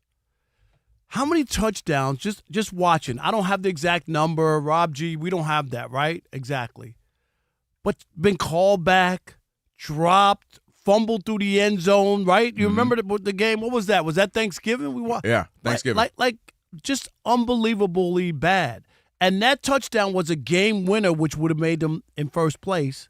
That was a touchdown. I'm not saying it because Game tire, run it. Yeah, Isaiah Likely had was the one who.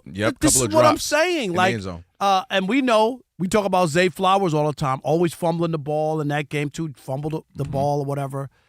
That one, this one. Andrews with the 2-point was that the 2-point that was conversion? last year. Yeah, you remember? It's always like something that should be easy or should happen and doesn't happen. But that one there to me was huge. It could have been the spark.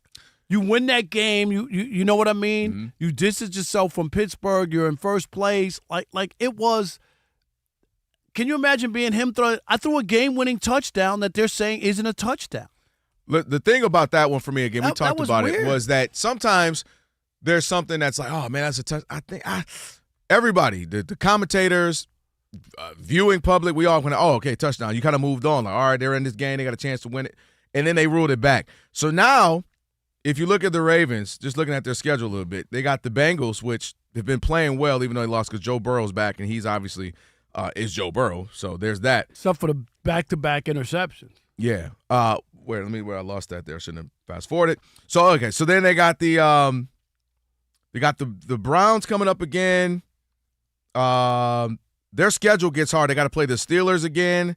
So the Ravens are in a situation where that, to your point, that game was huge for them to go ahead and really get up there because they also got to play the Patriots, which obviously we know what the Patriots are as well. So that's going to be a very difficult game for them. So they're put themselves in a situation where they essentially can't lose anymore. Then they're probably going to need some help as well. And this has been a weird – and Lamar looks hurt. He's something looks off about him. We know he's got the ankle stuff, the injuries. We know he's got the hamstring. He's too good to play this poorly. I mean, it's got to be an injury related because he started the year, if I'm right or wrong, Rob G, 10 touchdowns and 1 pick in the first 4 games. Like you remember that, and 1 rushing touchdown. So he had 11. He was 11 touchdowns with 1 pick, off to like the greatest start, one of the greatest starts, stats wise. Yeah. And then he gets hurt. And he comes back, and he just hasn't been able to regain that. And then it hurts when you throw a touchdown, they don't count it, or you throw the ball to the goal line, and your guy fumbles the ball through the end zone. I don't know. It's really, really weird. He's starting to turn the ball over more than he normally does. I mean, that's what he got really good at was, he'll give you 45 total touchdowns, something like that, and only 7, 8, 8, 9 turnovers. He's starting to turn the ball over. He's getting caught and tackled in ways that he never does. He's usually his escapability is top-notch, maybe the greatest of all time. He's getting tackled. He's not running when you think he should, which we're starting to see more guys do. I said, you watch the game, Justin Herbert taking off. Josh Allen took off the 40-yard touchdown, and Lamar isn't running as much.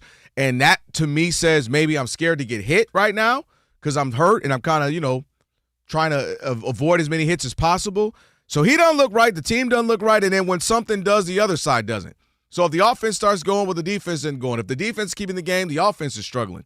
So they don't look good as a total unit right now as a team. But that's a compliment to them, or at least the hope they have, is that the division is so bad that they're still in this thing. You know what I mean? They're still in it as we sit here today. It's weird because I don't know. As poorly as they played, and that team is loaded, could they run off a stretch, right, and get to the Super Bowl by winning the last 4 games and then having to win what it would be, Rob G, 3 games to get to the Super Bowl? Like literally a 7-game win streak. We've seen the Ravens do that year after year, run off 7 or get hot. Was it last year, 0-2? We both were like, and most teams don't make the playoffs after you start 0-2. We're like, that's not going to be the situation for them. So they got the Bengals coming up, the Patriots, the Packers, and then they ended with the Steelers. So they got a tough road. But they got a chance. Yeah, they got the 2. They needed that one so that you could allow yourself another loss, because that back-to-back of Patriots, Packers is that's tough. All right. 2 really good teams, so that'll be tough. All right, Trash Talking Tuesdays coming up next. Rob, 877-99 on Fox. 877-99 on Fox. Trash Talking Tuesday, your chance to get in. We'll shut up. We'll let you talk for 30, 40 seconds. Who you trashing? Hit us up. It's the Odd Couple, Fox Sports Radio. Hey, it's Trash Talking.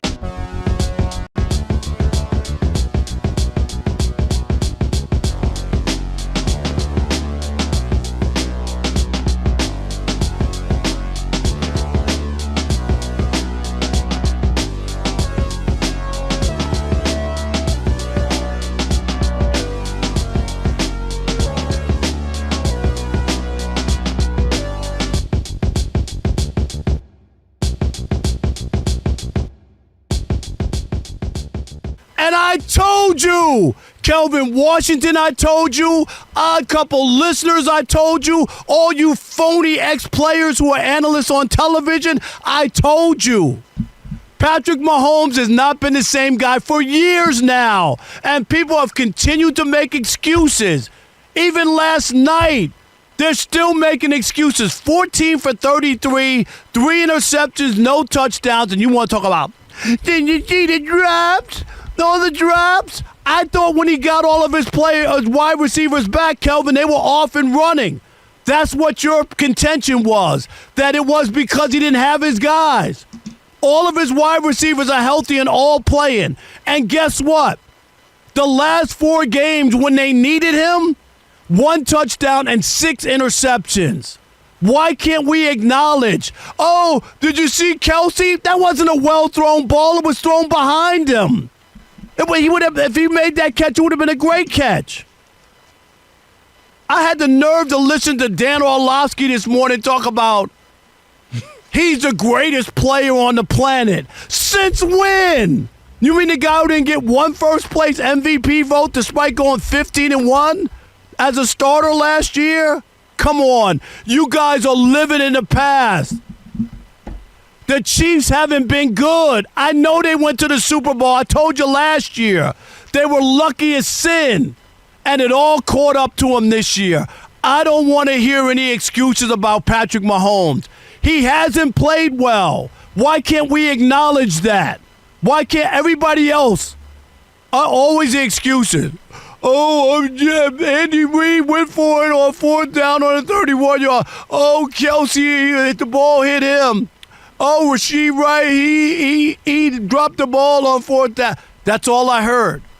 Patrick Mahomes didn't make every throw either. Did you watch the game? Did you watch the highlights? He didn't make all the throws, and he hasn't been making the throws. This has been a process. That's why I said before the season that they wouldn't make the playoffs, not based on because some hate. Where's all the Chiefs Kingdom people who were on Twitter that I was a washed reporter and I'm a hater and I'm just looking for clicks? Where are all those guys when I tried to tell you? Yeah, I'm sure you can't find those guys today because they didn't want to hear it, and I get it. When you get into fandom, you can't look at stuff fairly and honestly because you become jaded and you think everything is everybody else's fault. The last thing for you, Kelvin, the reason the Chiefs aren't going to the playoffs, are you ready, is Why? Patrick Mahomes. Not the defense, which is 7th best in the NFL, not the receivers, not Andy Reid. It's Patrick Mahomes is to blame. He is the reason why the Chiefs are not going to make the playoffs. And go to YouTube and go see the video I said a couple of weeks ago. That same thing. The reason the Chiefs won't make the playoffs will be because of Patrick Mahomes and the offense. And that's why they are where they are. The Chiefs are playing bad football. There's no way around it. They're playing bad football as an offensive unit at times. They're playing that being out-coached. Andy Reid, probably for the first time in his life, has to admit that he has not been – he's been out-coached and he hasn't been coaching well. Patrick Mahomes is missing passes that he normally makes. Patrick Mahomes is forcing things. You got guys who are dropping balls that normally don't. So they look bad in totality without the defense withstanding. That might be the only unit that for the most part of this whole season has looked good. Couple things I don't agree with you on. Number one, I don't agree.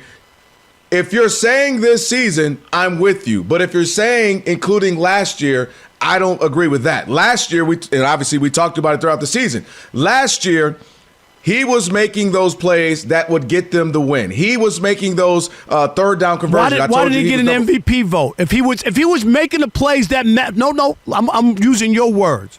Yeah. If he made the plays that helped them win go 15-1, why did he not get one first place MVP vote? Because you won't be able to answer it because what you're saying is illogical.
Fox Sports Radio, Odd Couple, Rob Parker, Kelvin Washington on a Trash Talking Tuesday. Tighter pants. With the iHeartRadio app, you can stream us wherever you happen to be. Catch all of our favorite Fox Sports Radio shows live 24/7 and the new and improved iHeartRadio app. All you got to do, search Fox Sports Radio in the app to stream us live all day, every day. And be sure to select Fox Sports Radio as one of your presets in the iHeartRadio app, so it will always pop up at the top of your screen, get straight to us. You don't have to search and try to find it. So go check out the iHeartRadio app. Download it if you don't have it. It's time now for Trash Talk. Don't you ever talk about me! It's Trash Talking Tuesday. It's your teeth, Reggie. I don't know whether to smile at you or kick a field goal, man. Here we go. Let's do it. Jimbo in Chadsworth. You're on the Odd Couple Fox Sports Radio. Who you trashing, Jimbo? I'm trashing Monty Bolaños for saying they should retire Chris Paul's jersey in the Raptors. I'd rather retire Lloyd Bott or Benoit Benjamin. They never took them out of the second round. And Rondo popped. He was a dirty player. He's a Hall of Famer, but Rondo popped him in the face when he was on the Rockets. And Beverly shoved him in the back when the Clippers did, when they went 2021, when they tried to go to the finals, and no one helped them up, Chris Paul. So that tells me everything I need to know. My man, I love you, Monty. Peace out. Thank you, Jimbo. We got to tell Monty. We got to send that over to her. Let her know she got smoked. And Lloyd Vaught. I love that. Lloyd Vaught just stood up somewhere. Somebody mentioned my name? University of Michigan, yes. Yeah, you're right about that. And he played for the Pistons. I got to know him a little bit in Detroit. Thanks for the call. Yeah. What about? Yep. No doubt. Happy holidays. Mike in Delaware. You're on the Odd Couple Fox Sports Radio. Who you trashing, Mike? Who am I trashing? I'm trashing my Indianapolis Colts. Oh, my goodness. I've lost hair all season. Now, really, I'm becoming bald now again. We have nobody. We have nobody on our roster no more. We signed Phillip Rivers. Although the last time he made the playoffs, he was the quarterback for us. But look what's happened to our team. It's crumbling right now. I hear you, Mike. Hey, hold on. But did I hear Mike right? Rob G right? He said I'm losing hair again. He went to Turkey. Yeah. Did he get the hair joint, the hair replacement? He said, I'm going bald again out here in these streets. Unbelievable. What about Chris in Louisiana? You're on the Odd Couple Fox Sports Radio. Who you trashing, Chris? Hey, guys, I'm trashing Notre Dame. Look, I realize that the country loves Notre Dame, but join a conference. Play some football. Stop playing these teams that don't make any sense. If you want to be in the playoffs, play good teams. All right. Thank you, Chris. There you Appreciate have it. Notre Dame getting it straight. Yep. Thanks a lot. How about MJ in New Orleans? You're on the Odd Couple Fox Sports Radio. Who you trashing, MJ? Trashing LeBron James. Back in 2009, Captain Cap, a.k.a. LeBron's Raymond James Sr., was spotted in San Tropez wearing a T-shirt that read, "Check my sex." LeBron is calculated like a Texas Instrument calculator.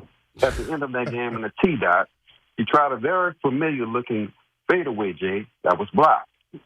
B.I. another in-sync jumper. LeBron then goes to the bench. Reeves makes a layup. LeBron called this play called scapegoat, in which he passes in another late game, tie game situation, the perfect scenario for him for not to take blame, to not to take those free throws, which Skip Bayless has pointed out to us time and time again.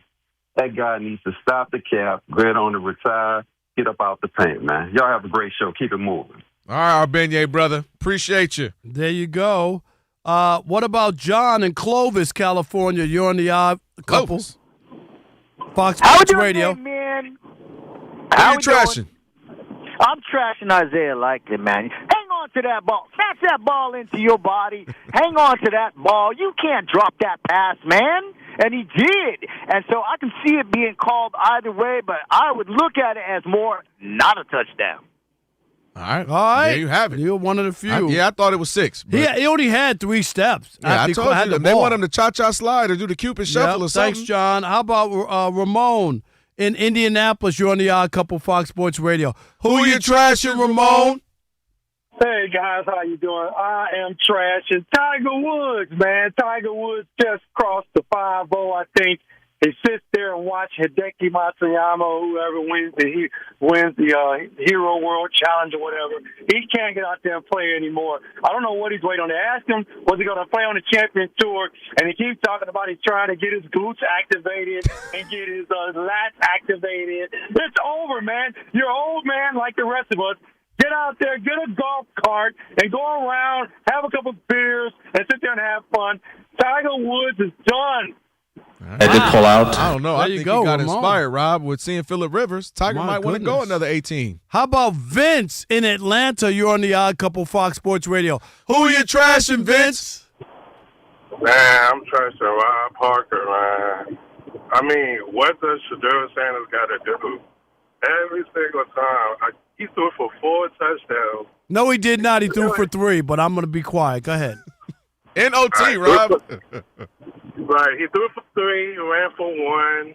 He threw for, 300 yards? It's like, come on, man. Did they win or lose? I'm going to be quiet. I'm sorry. N-O-T. We will not interrupt. I'm sorry. What you got to do, man?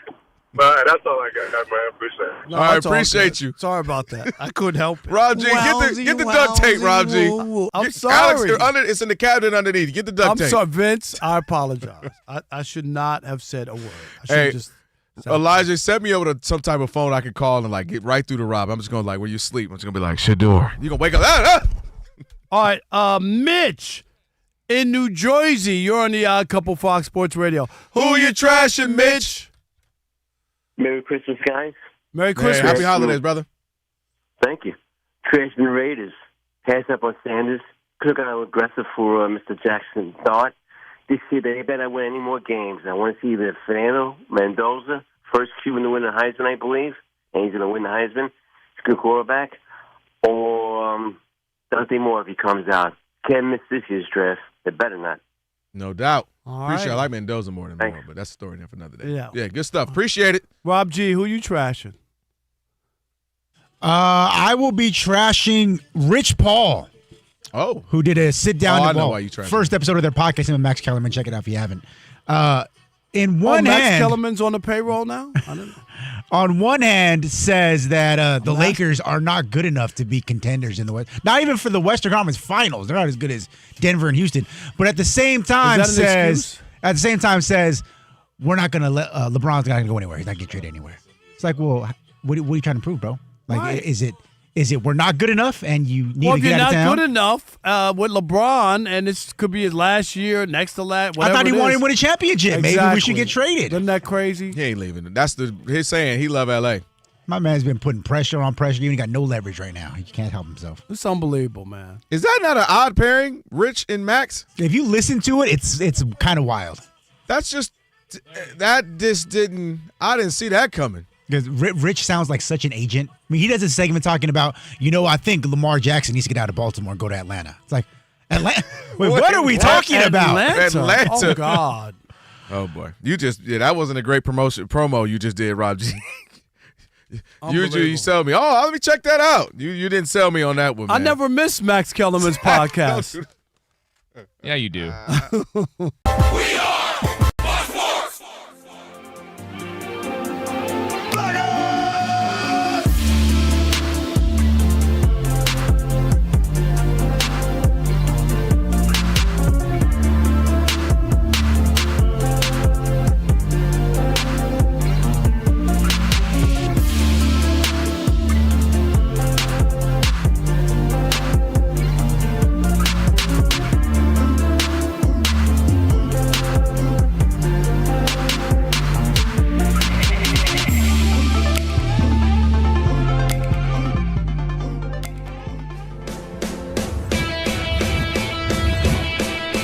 Wake up, it's two pros and a cup of Joe, Fox Sports Radio. You ready? Yes. I'm Colin Cowherd. This is The Herd. You are listening to The Dan Patrick Show. It's the Odd Couple. You know what time it is. Let's get it. Fox Sports Radio. Bigger, bolder, and better than anyone in the game.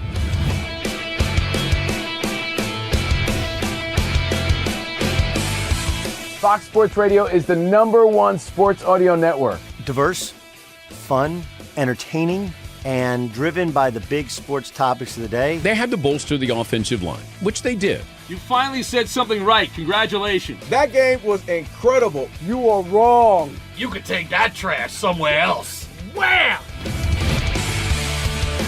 We have a very special connection with our audience, our listeners. People feel that friendship. And I appreciate y'all so. I love it. It's all for you. Thank you. I'm your favorite fan. Thank you. Love you. You're very talented. You're the best. Thanks for taking my call. Sure. Great show. Thank you, Jim. You sound like Joe Pesci. How am I funny to you? I can't help but notice that the W-2s for the quarterback look a lot higher. That's because we're worth it. You gotta be kidding! He never was an elite quarterback. This team is unstoppable. He made the right call. You know that's right. LeBron James is a legend. No, he's not. He complains all the time. You say Brady's the greatest quarterback of all time, but Eli Manning beat him twice. Wrong. For 25 years, Fox Sports Radio has dominated the sports audio landscape. With the biggest talent and the best programming available. We talk sports and we have fun doing it. We talk about life. Sports radio is where you go after the games are over, and then the discussion begins. If the Chiefs win. Sorry, Patrick Mahomes here. What do you mean by if the Chiefs win? It is live. It is unscripted. No other medium can touch that. And that's what makes it special. Yes.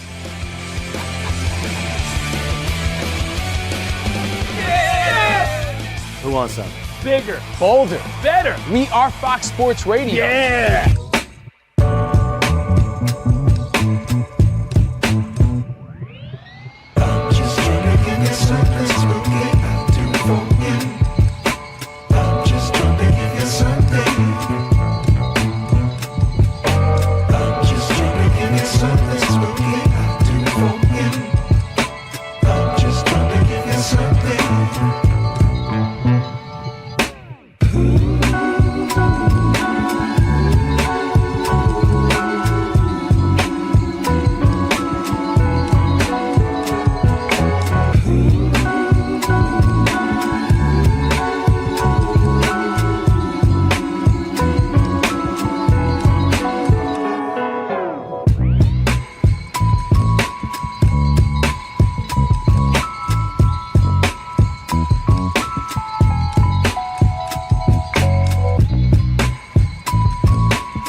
There's a college basketball doubleheader at Madison Square Garden tonight. Coming up, top 20 matchup, UConn against Florida. Right now, under 2 seconds left. 10th-ranked BYU has the ball, tied with Clemson at 64. BYU was down by 21 at halftime. Just 2 NBA games tonight. 1 seed Orlando won its quarterfinal in the NBA Cup tournament, beating Miami 117-108.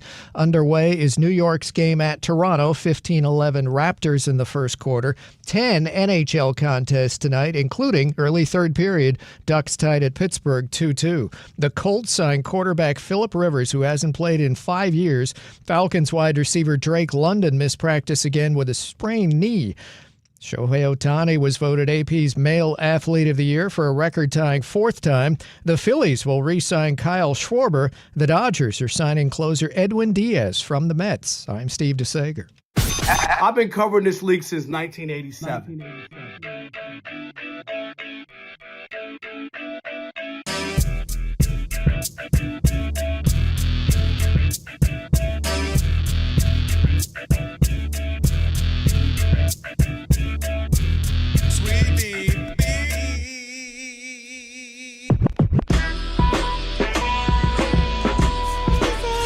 Can this sports writer and this sports fan share a radio show without driving each other crazy? Now, live from the Fox Sports Radio studios, here's Fox Sports Radio's Odd Couple, Rob Parker and Kelvin Washington. Hour number 3 on what a spirited edition of Trash Talking Tuesday. You guys brought it. We loved it. They did for sure. Man, and if you missed any of today's show, you'll want to catch the podcast. Rob G's putting it together as we speak. Just search Odd Couple wherever you get your podcast. And right after the show, today's podcast will be posted. Be sure to follow the podcast, rate it at least 5 stars, because we're worth it. And you can even provide a review. Again, just search Odd Couple wherever you get your podcast, and you'll find today's full show and best of version posted right after we get off the air. And guess what? Antonio Daniels, the NBA champ, Pelicans TV analyst, and Fox Sports Radio NBA analyst. And guess who I ran into in Brooklyn? Brooklyn? AD. AD.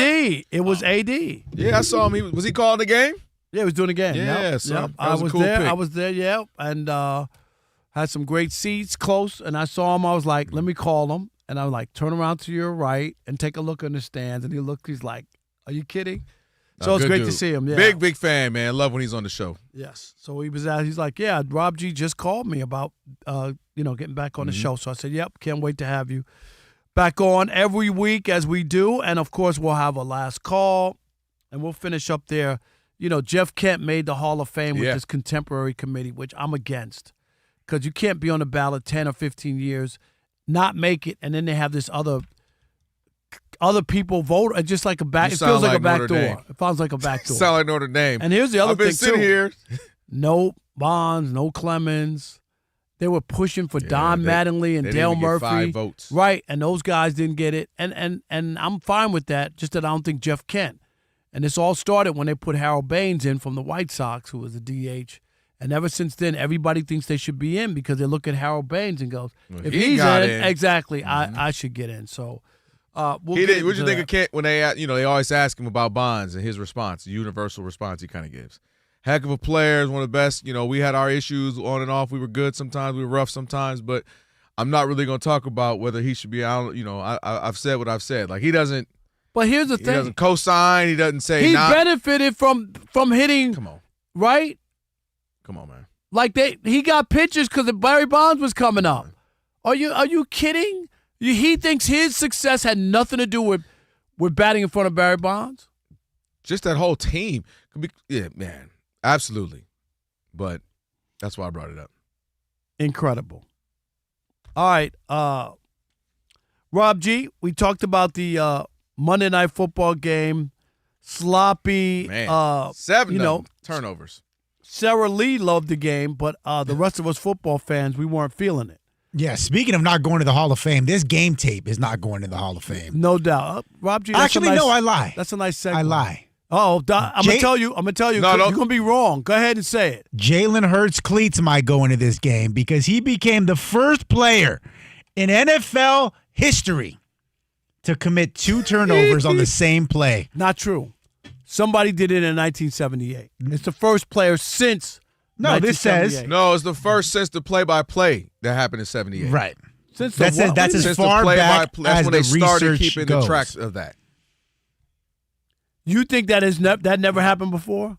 I'm sure. This is what it says according to the Elias Sports Bureau. I'm just. They're saying since they started tracking that since 1978, no one has done it. But I'm asking you. You don't think that play Steve DeSager? Steve DeSager is a walking almanac. He knows everything. I'm choosing to believe Elias Sports Bureau over the MLB Bro. But that's just me. But I'm saying 1978, really? Since the play-by-play is what they call it. Since the play-by-play era. Okay, that's what we'll call it. But my point that's is the compromise. Okay, but my point is 1978 ain't far enough back for me to believe that he's the first player who ever fumbled a ball that, had 2 turnovers. I don't believe On the same play? Yes. That's tricky. No, it's not, because you just saw what happened. So he did that. That's one.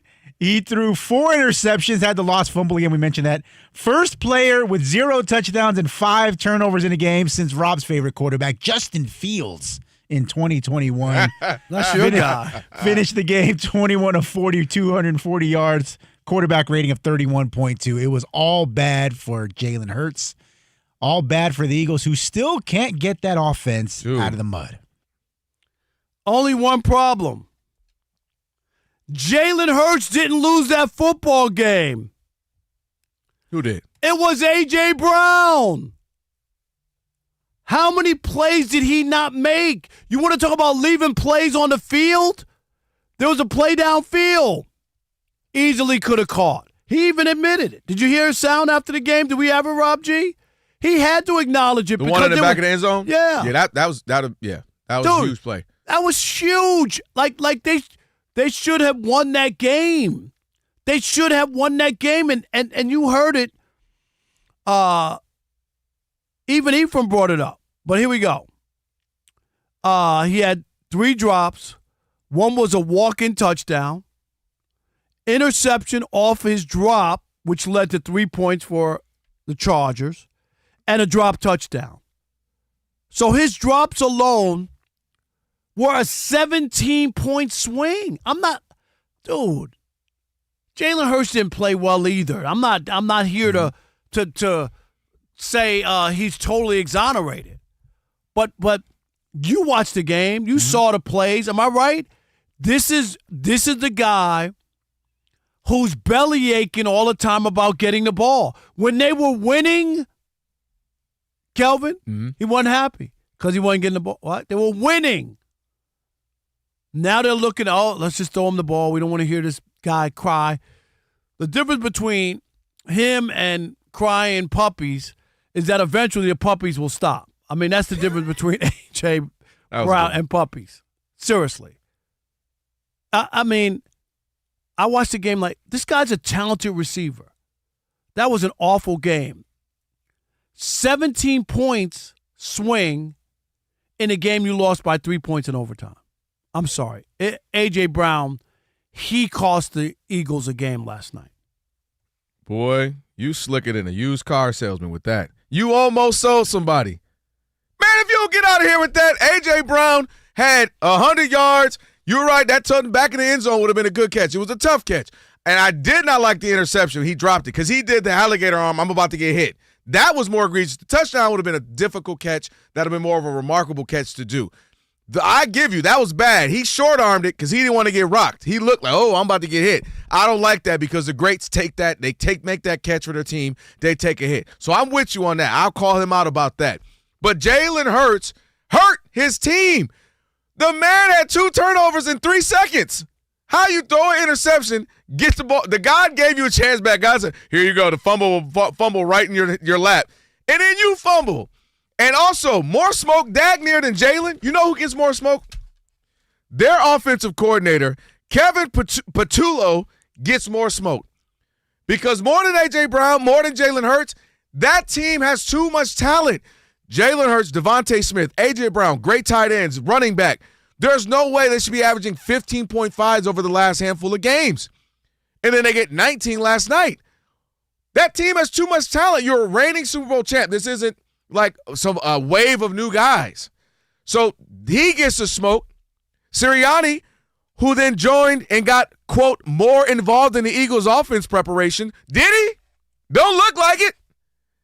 So I don't know what's going on. A.J. Brown, again, did not help with that alligator. I'm agree with you on that. Those are plays. The touchdowns, too. Those are plays he should make. He's a world-class receiver. Don't let him off the hook. No, he had 100 yards. No, but he had big drops, though. He had big drops that altered the game. Rob, Jalen Hurts had 5 turnovers. You know how many turnovers he had in the first 11 games?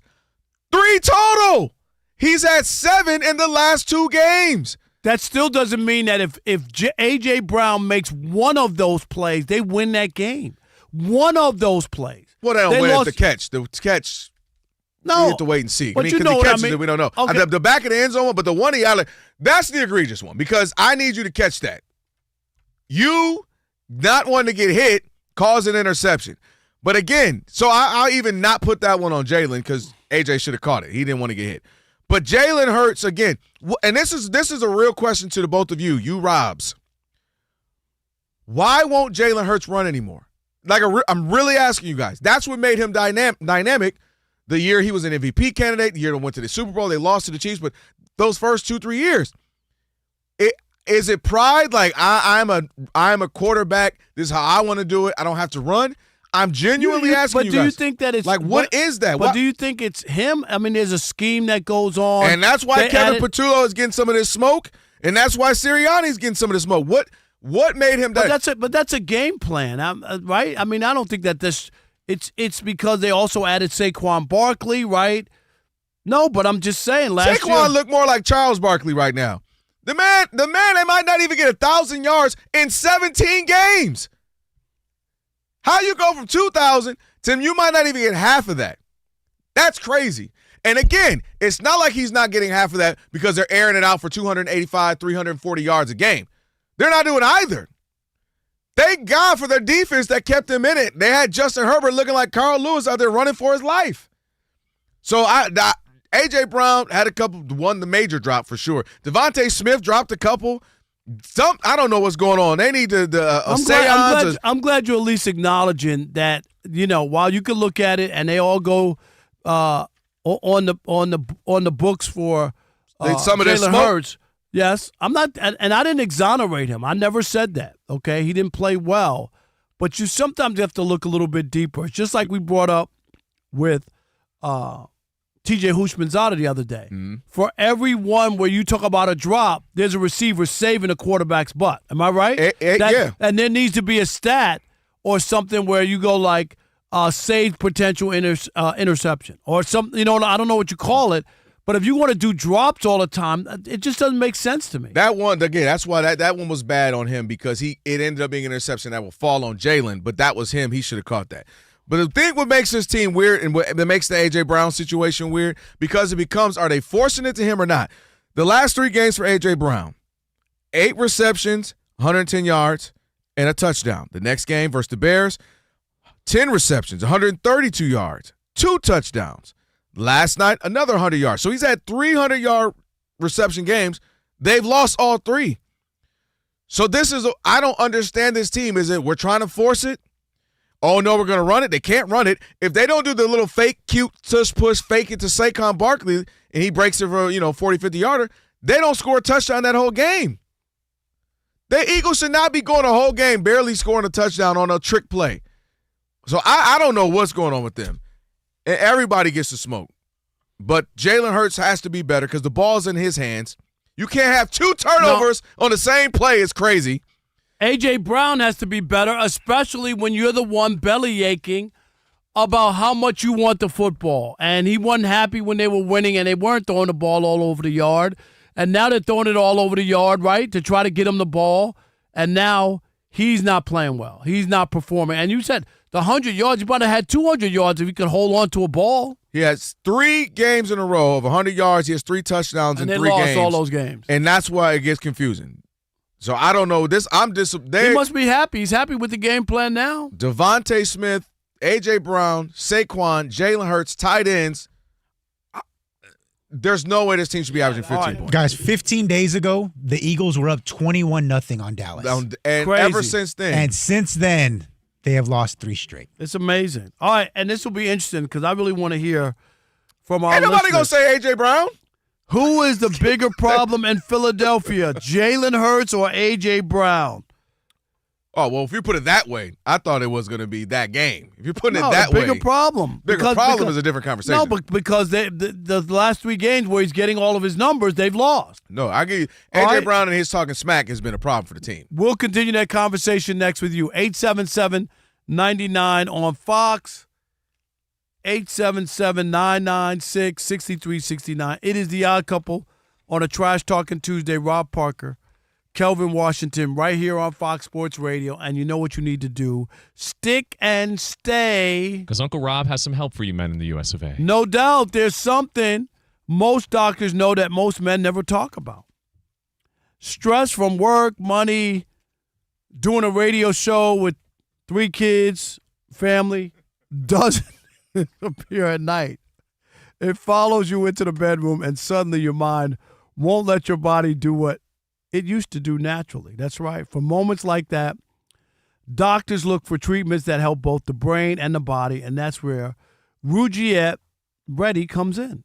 Unlike Viagra or Cialis, Rugiet Ready is a next-generation prescription that helps prime your brain for arousal and increase blood flow. That's what you need right there. It uses 3 clinically proven ingredients in one mint that dissolves right under your tongue so it absorbs fast. Most men are ready to go in about 15 minutes on average. Over 150,000 men have already switched. Visit Rugiet.com/FSR to get your 15% off your first order. That's RUGIET.com/FSR.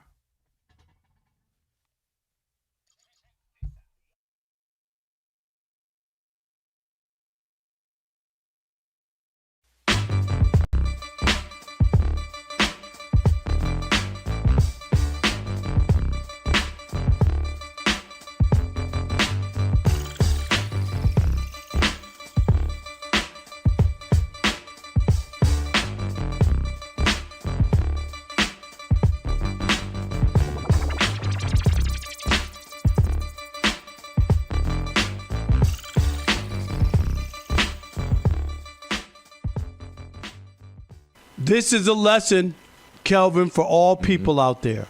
You got to know where you fit in. Chris Paul still thinks he's that dynamic guard from 10 years ago, and and everybody wanted his services, and they were going to win a championship. And when they were up 2-0 against the Suns in the NBA Finals, he's a top 3 point guard. Remember all that? Yeah. I hate to break it to you, Chris Paul. You ain't that anymore. And when you're not good enough as a player, you can't be a jerk. That's what he was. Kelvin, I've been covering the league since 1987. When I talk to a lot of people around the league, this is his MO, right? Mm-hmm. Calling people out, rubbing people the wrong way, telling players, I'll get you up out of here like he's the GM, just all that. Yep. It comes as no surprise. When you're averaging 2 points and you're not playing, nobody wants you to be a squeaky wheel. It doesn't mean that anything he said about the team and the players, they had an awful season. He's not the messenger. He's not the guy to deliver that message. I don't care about the career, how long you play. You're not playing. You're not a veteran who's still starting. Mm-hmm. The starting point guard. You're not playing. You're averaging 2 points. Kelvin, you got to know better. You have to. I bring up this story all the time. Fantasy Island. I'm not equating Chris Paul to Tattoo, but I'm just trying to say. Okay. Tattoo was on a very popular show, Fantasy Island, with Ricardo Montalban. He wanted Montalban money. He went to the producers at ABC and demanded Montalban money. He's a little person with a couple of lines. Mm-hmm. The plane is not going to get you equal money. You're not an equal star on the show. Did ABC bend, the producers bend, Kelvin? Did they bend? No. Nope. What'd they do? They replaced him. They said, all right, cool, peace. Peace. And the Clippers did the same exact thing. He wasn't good enough anymore. You can't be not good or so-so or bad or whatever you want to say and think you have the same clout as when you were a big-time star in the NBA. I don't care about how long you played, all that other stuff. There's a way of going about it. There's a way of being a player's coach, dealing with young players, passing along. Do you know what I mean? Not to be a distraction. And that's why Chris Paul, his farewell tour got detoured and the bus went off the cliff. That's what happened. Chris Paul, Rob, has lived long enough. You know that old phrase they say, you either die a hero or you live long enough to see yourself become the villain. I feel like Chris Paul, the allegory of his NBA career, if you look back, he was the babyface assassin when he was with the Hornets and maybe making that team overachieve and battling against Kobe and the Lakers in playoff. You're like, man, this kid is good. And ends up becoming the elite. Not only do they call him a point guard, they call him the point god. And we thought of him as the ultimate leader, and he was going to ultimately become a Laker. David Stern says no to that, and then he becomes a Clipper in Lob City. As you know, you were here some of those years. Becomes the sexy pick. They were the it team before the Warriors. People wanted, they're going to win a championship. They were fun to watch, and it never manifested. But Chris Paul then started to become, it went bad with him and Blake Griffin. You heard all the stories about them not getting along with this guy, him and DJ getting into it. And then you hear about him and Doc getting into it. Then he goes to other teams, and the teams are good because he's a very good player, one of the all-time greats, and they always overachieved. You kind of thought, oh, okay, the Rockets' house is going to work with him and Russell Westbrook. It worked. He didn't get hurt. They might have went to the finals. It worked with OKC. But all the other stuff, we would hear how he would just grind people's gears. He would wear on people. He could never change. He would never evolve his style as far as getting along with people. You hear stuff about telling, don't do what the coach said, do this, do that. And so it's remarkable to me that a guy the first 7-8 years of his career was beloved, was one of the most entertaining, had all the commercials. He was Chris and Cliff Paul. He was the guy, became kind of the grumpy old man.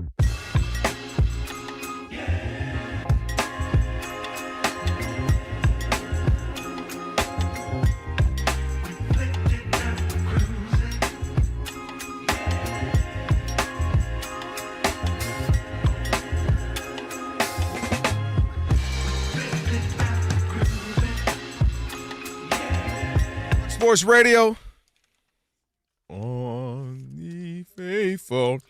It is the odd couple, Rob Parker, Kelvin Washington, on a Trash Talking Tuesday. Y'all weren't playing around with the trash talking. Everybody caught it straight on that one for sure. That's on the right. way, Antonio Daniels, who you ran into recently. Be good to talk to AD. In Brooklyn. No sleep till Brooklyn. Talk to him in just a moment. And be sure to check out our brand new YouTube channel. We're simulcasting on it now. All you got to do is search Odd Couple FSR on YouTube. Odd Couple FSR. Hit subscribe, like, share, thumbs up, all that good stuff. We appreciate it. Rob G's read a few comments. Maybe we'll read a few more before the end of the day. All right, plus we got last call coming up in about 30 minutes or so as well. So a lot to get to on this show. All right, let's take some calls. 877-99 on Fox, 877-99 on Fox. Who we got? All right, Chili Tim in Atlanta. You're on the Odd Couple Fox Sports Radio. What's up, old man River? How are you, Chili? Oh, man River. What's up, Rob? What's up, Chili? I'll take that. 2 quick points before I get to the A.J. Brown thing. Yeah. For one, Rob, I didn't get a chance to call in the trash, but I'm trash the Toronto Blue Jays because this weekend my fraternity brother gave me some Dodgers World Series stuff, and because the Blue Jays choked down the World Series, I'm going to have to choke my fat brother out. Yes. And then second of all, don't talk about turnovers. The Carolina Panthers still remember Jake Delhomme. His 6 turnovers in 1 playoff game. Okay, so but getting to the Philadelphia Eagles, A.J. Brown. The reason why he's getting the smoke because you asked for it. Yes. You said that they could win games with you, and so when you put that target on your back, then go out and win games for the team. Here's a stat that nobody talks about. The average separation for the league for receivers to defensive backs are 3.5. The Eagles only getting 2.5. So stop making them have to throw into those tight windows and get open, and make some plays. I'm not absolving Jalen Hurts, but you're not making it easy on the guy either. So go out and do your part. if you're going to talk about it, go out and do it. Make the moments count. That's all. All right. No doubt, Chili. Happy holidays. Merry Christmas, brother. Appreciate it. 877-99 on Fox. Let's go to Jermaine in Austin, Texas. You're on the Odd Couple Fox Sports Radio. What's up, Jermaine? Hey, how's it going? Doing great. Good, what's up, buddy? Hey, first off, Rob, you're the funniest person on radio. I don't care what anybody says. I'm just letting you know right now. My man. Yeah, I appreciate that. That means a lot to me, Jermaine. Appreciate it. And another thing is, you have no idea what you mean to me, Rob. Like, seriously, I look forward to every single day that you come on. So thank you. Oh, wow. Man, I appreciate that. Seriously. Shout That's out to awesome. You, Jermaine. Yep, Shout thank out to you. Rob. To even be able Making people's days to out here. articulate that and to say it. I'm serious. I appreciate that. That means a lot. No doubt. Yes, sir. I believe A.J. Brown, he's the problem, Like, everything was going fine. Everybody was winning. I know it's not the particular way that everybody wants Jalen Hurts to play, with all the stats and everything, but a win is a win at the end of the day. And, now that A.J. Brown's getting what he wants, now we're losing. That's right. It's crazy, right? Like, he's getting all the yards and all the balls coming his way, and now they're on a 3-game losing streak. It's crazy work. I don't know what. Yeah, Kevin Patullo, Sirianni, y'all got to direct some of the smoke to not just the players. This team, it don't make sense. If I gave you a roster like this, He Rob, was this good what when he you was coming out making with? music. Oh, that's Patullo. That's Patullo. I'm sorry. Wrong Patullo. Get it right. All right, appreciate it, man. Thanks. And thank Happy you for holidays. kind words to you, Rob. Yeah, no doubt. Rob G, I have a feeling we're going to hear about that. We're going to bring it up. I'm going to be sitting here giving him smoke one day. He's going to be like, callers say I'm the funniest in the world, and I make their days. We got that, Alex. Did we save that one? You already know that. All right, on the way. Alex is my man. He's already making a hot button. Alex is the GOAT. Right? Alex is the GOAT.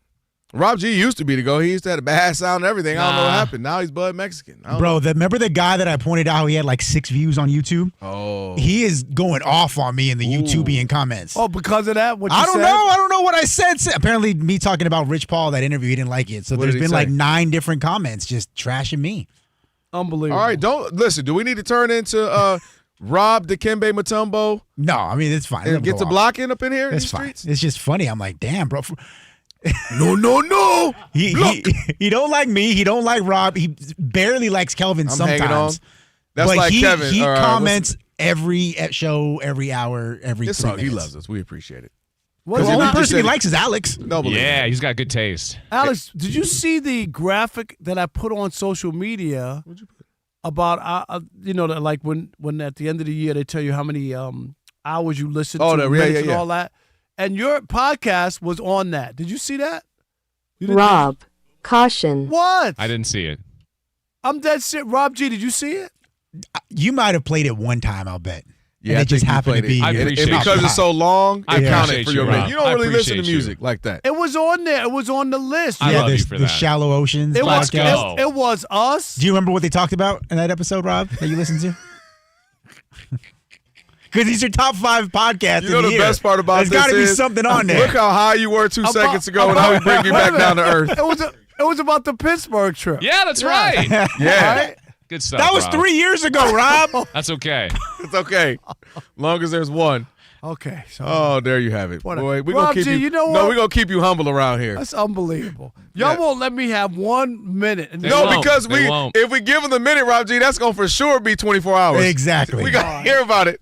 All right, on the way, AD, Antonio Daniels, talk some hoops with him right now. Steve DeSager, what's trending? Hey, there are just 2 NBA games tonight. Hey, Cup quarterfinals, these 2. 1 seed Orlando at home beat Miami 117-108. Desmond Bane, 37 points.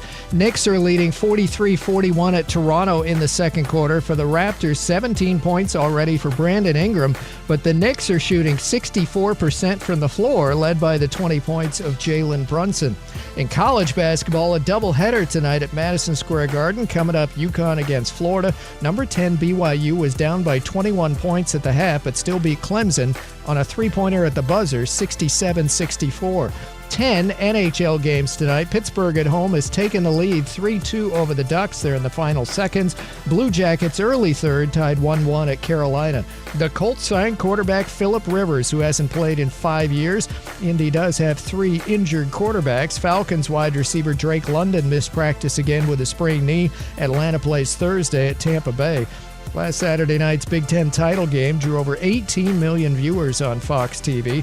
Shohei Ohtani was voted AP's Male Athlete of the Year for a record-tying 4th time. He's won it 4 of the last 5 years. The Phillies will re-sign Kyle Schwarber to a 5-year contract. He finished second in MVP voting this season. Philadelphia gave its manager, Rob Thompson, a 1-year extension for 2027. The Dodgers are signing closer Edwin Diaz from the Mets to a 3-year deal. His ERA last season was 1.63. The Dodgers staff blew 27 saves last year. The Mets have a new closer. It's Devin Williams. Mets slugger Pete Alonso is a free agent. The White Sox won MLB's draft lottery, so they'll select first next summer. The team went 60-102 this past season. The Rays will draft second, and then the Twins will select third in round 1. Back to you. Steve, have a great night. Appreciate it. It's the Odd Couple, Rob Parker, Kelvin Washington on a Trash Talking Tuesday. Shout out to everybody who called for that. Right now, of course, every goal starts with an assist on and off the field. That is why Haleon and U.S. Soccer are launching For the Assist, a celebration of everyday acts of support that help people achieve their goals with iconic brands like Sensodyne, Tums, Voltaren, Advil, and Centrum. So to learn more, go to HaleonAssist.com. We'll get to AD here in just a little bit. We got, of course, last call coming up as well on this Trash Talking Tuesday. And he is with us now. AD, Antonio Daniels, NBA champ, Pelicans TV analyst, Fox Sports Radio NBA analyst. The man has more jobs than anybody we know. Hardest working man in the business. AD, what's up, bro? What's happening? What up, fellas? Man. It was great to see you in BK, wasn't it? Yes, it was, man. Yes, it was. I was just, it was awesome. It was awesome seeing you. It was a surprise. I know, and you know what? When I saw you down there, obviously I knew you would be there, but I was like, okay. And then the big thing is to I think, call your phone and for you to answer. You know what I mean? Like, because you're busy, you're talking to people. And then he looked, and I was like, look to your right, and there it was. I had to go see you. It was awesome to see you, brother. Yep, no doubt. Wasn't the best game to watch, but it was awesome to see you, though. Right. Yeah, that ain't I will say this about Brooklyn, okay, and the Nets. At least, you know, like they know where they fit in and whatever and what's going on. I couldn't believe I went in there and had a $5 hot dog and a $5 Diet Coke. You know what I'm – now, seriously. You go in – and you know this, AD. You go to arenas around the country. You go to Dodger Stadium. It's $10 for a Coke. $10. Listen, you know what? You know, Rob, a lot of times when we go into arenas, they have media dining, right? Right. Yeah. And there are certain arenas that don't have media dining, so what they'll do is they'll give you a voucher. Mm-hmm. And with the voucher, they say, you know what, it's worth whatever, $20. You can eat, you know, anywhere in the arena. Man, listen, you go somewhere in the arena, they give you that voucher, you end up using your own money because the voucher can't cover enough to get something to eat. It is 100%. It is crazy, and that's why I was so shocked, to be honest, that a Nathan's hot dog in Brooklyn was still just $5 because I've paid $10 at other places. Well, you better hope they keep not winning. Yeah, I guess. If the winning go up, them prices are going up. AD, you know that. Yes. Hey, you know what? Rich Paul, I want to start there. Rich Paul just did a podcast. What was it, Max Kellerman? No, it's their podcast together. Oh, they got a podcast together. Yeah. Okay, I never listened to the show, so I never you never miss it. That's exactly. But anyway, Antonio, and basically said that the Lakers aren't a championship contender. What do you make of that? Like, okay, LeBron's your client, LeBron's your guy. He's also dwindling said he's down. Not leaving either. Yeah, a year or two left, and he's playing for what reason then? If he really believes that the Lakers don't have a shot. Obviously, there's an ulterior motive. I don't know what it is, but there was a point where Rich Paul had a lot of say in what was going on in Los Angeles with the Lakers. Yeah. There was a point he had a lot of say. They weren't making decisions. They weren't making moves. roster-wise without talking to him and talking to LeBron. Now there has been a passing of the torch, and that passing of the torch has now gone to Luka and Bill Duffy. So things have changed in L.A. Right. So there's an ulterior motive there, obviously, because you don't say something like that for no reason. You know what I mean? It makes no sense, right? It makes no sense. No, he's your most popular client, and he's only playing now to win championships, his words, and to come on and say, well, you know what, I don't think they have enough to contend. There's an ulterior motive there, obviously. I just don't know what it is. Oh, Eddie, I want to go here. Lakers are in the West. Got other teams in the West. You got some teams in the East. But we are wasting our time. Is this the Thunder? Can we just give it the ring right now? Because last I checked, they were like 24-1. And they were doing that most of those, 80% of those games, 90% without Jalen Williams. Then SGA sits out for a night. They still win big because Jalen's back. This is insane. Is there somebody who really can compete with them? Is the league's only hope the Denver? Nuggets. The Nuggets. That's what I said. Is the only hope I Denver? agree. I think the Nuggets can. And right now, I think the Nuggets are the only team that can because of Nikola Jokic. Simply because of Nikola Jokic. But I will say this, and I'm going off of what happened last year in the playoffs. Because who knows what would have happened if Aaron Gordon wasn't hurt in Game 7 in Oklahoma City. Who knows what would have happened? Who knows? But here's the thing. Oklahoma City is playing right now like a team that lost in Game 7 in the NBA Finals. Not a team that won the NBA Finals. They're playing like a team that lost, that is trying to make up for something. That team right now is on a completely different level than anyone else today, right? When we look at December, the second week of December, it is Oklahoma City, and then there's a huge gap, and then you can look at teams like Houston, and you can look at teams like Denver, and then there's another gap, and you can look at teams like Minnesota and San Antonio and Phoenix. But Oklahoma City right now has clearly set themselves far above everyone else. Let me ask you this though: could that backfire from the standpoint of peaking too soon, like putting all this into? We haven't even got to Christmas. The season doesn't normally start till Christmas. And I'm not saying you go out there and try to lose games, but I do wonder about piling those up. Does that really help you come April or May? Here's the issue. Here's the thing with me though. Okay. When you look at them and you see the way they play, Jalen Williams hasn't played. They're sitting guys out. They're winning these games with 60% of their starting lineup on the sideline. They haven't peaked. That's the part that's scary. This is a team that hasn't peaked yet.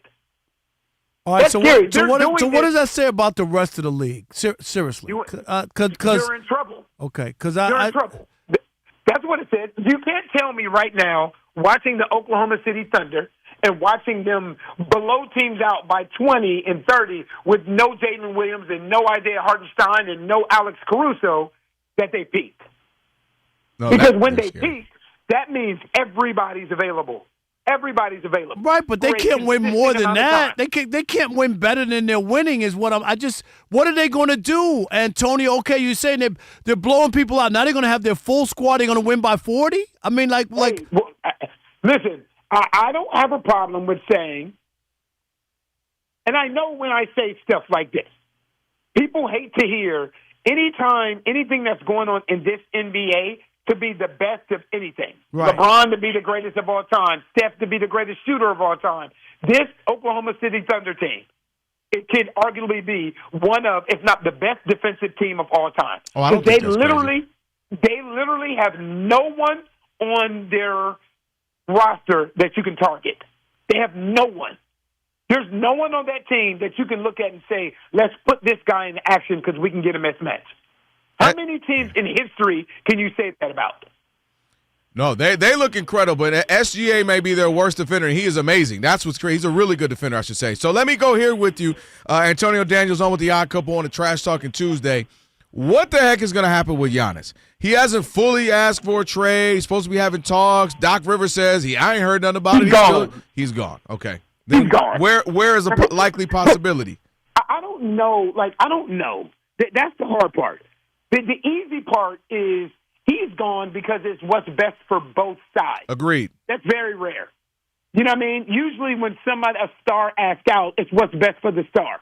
In this particular case, it's what's best for Giannis, and it's also what's best for the Milwaukee Bucks because they have put themselves in financial turmoil. They have a loan out on Damian Lillard, right, for the next 4 years of their money, right? So now they're already behind financially. So they have no financial flexibility. They have no draft assets.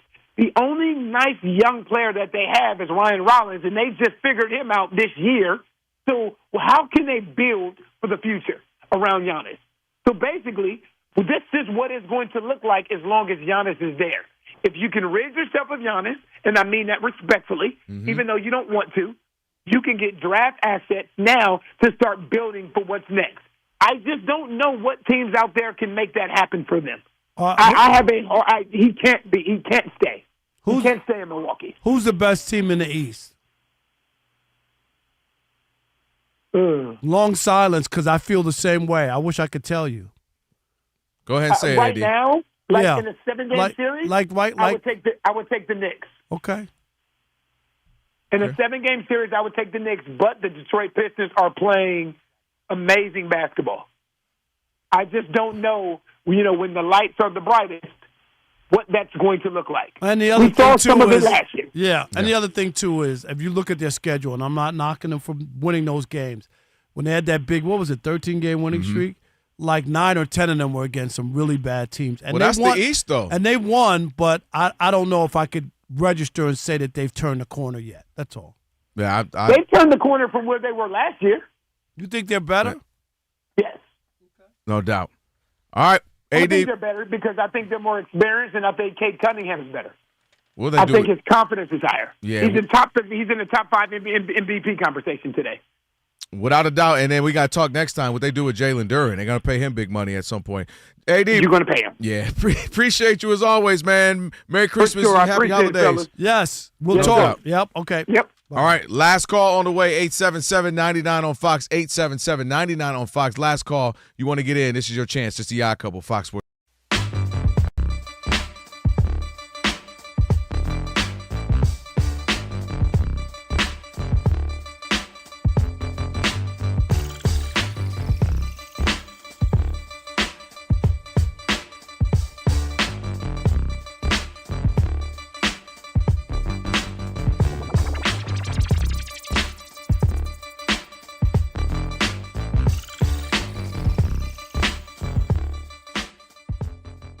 Today is one of those days when I hate the National Football League.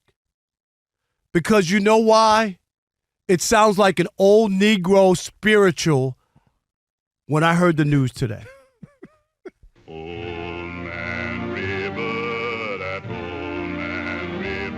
This is Old Man River. Old Man River? This is when the NFL is bad. Why? Because they're bringing Old Man River, the quarterback. Old Man River. You mean to tell me there's nobody else who could play football and quarterback the Colts? River. This guy hasn't played in 5 years. He's 44 years old.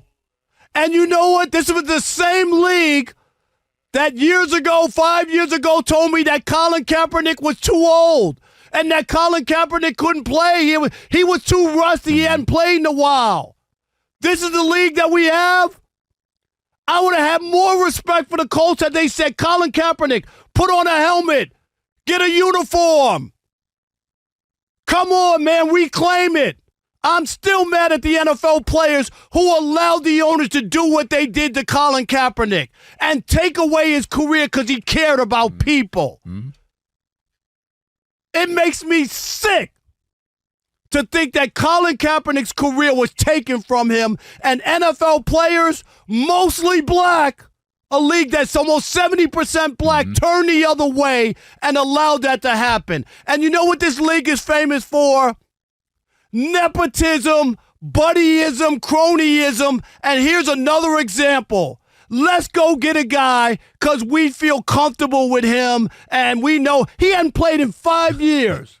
There's nobody else on the planet who can come and quarterback the Colts and win you 2 games or a game and get you in the playoffs other than old man Rivers, disgusting.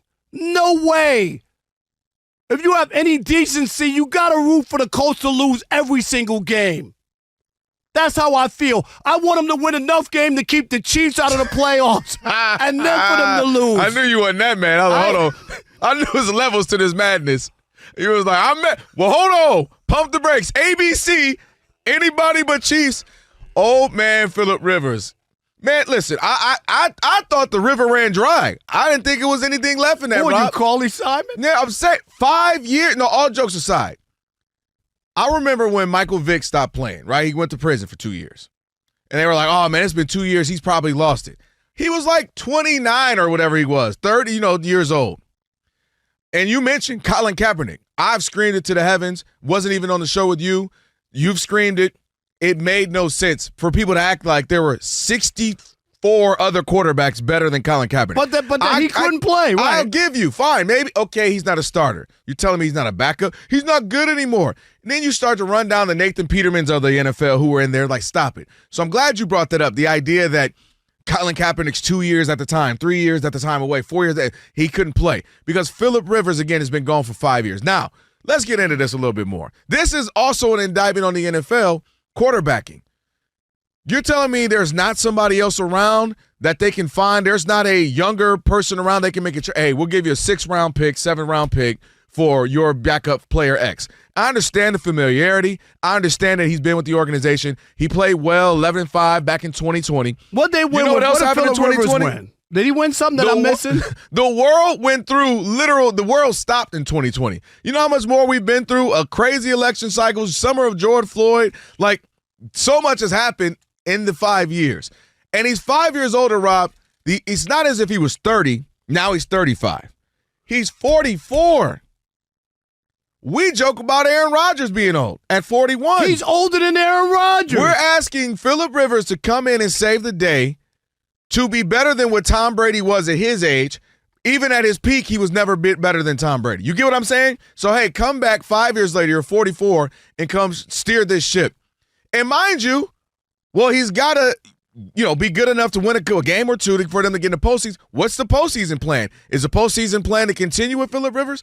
So this is an indictment either on the NFL as a whole, that there are not that many good quarterbacks laying around, or that the Colts are just like, we don't care about it. We only want to go get No, it tells you about how bad the Colts are. And the cronyism, this is the same organization that hired Jeff Saturday, who had no coaching experience, okay? How many blunders gone wrong. Right, how many blunders are you going to do?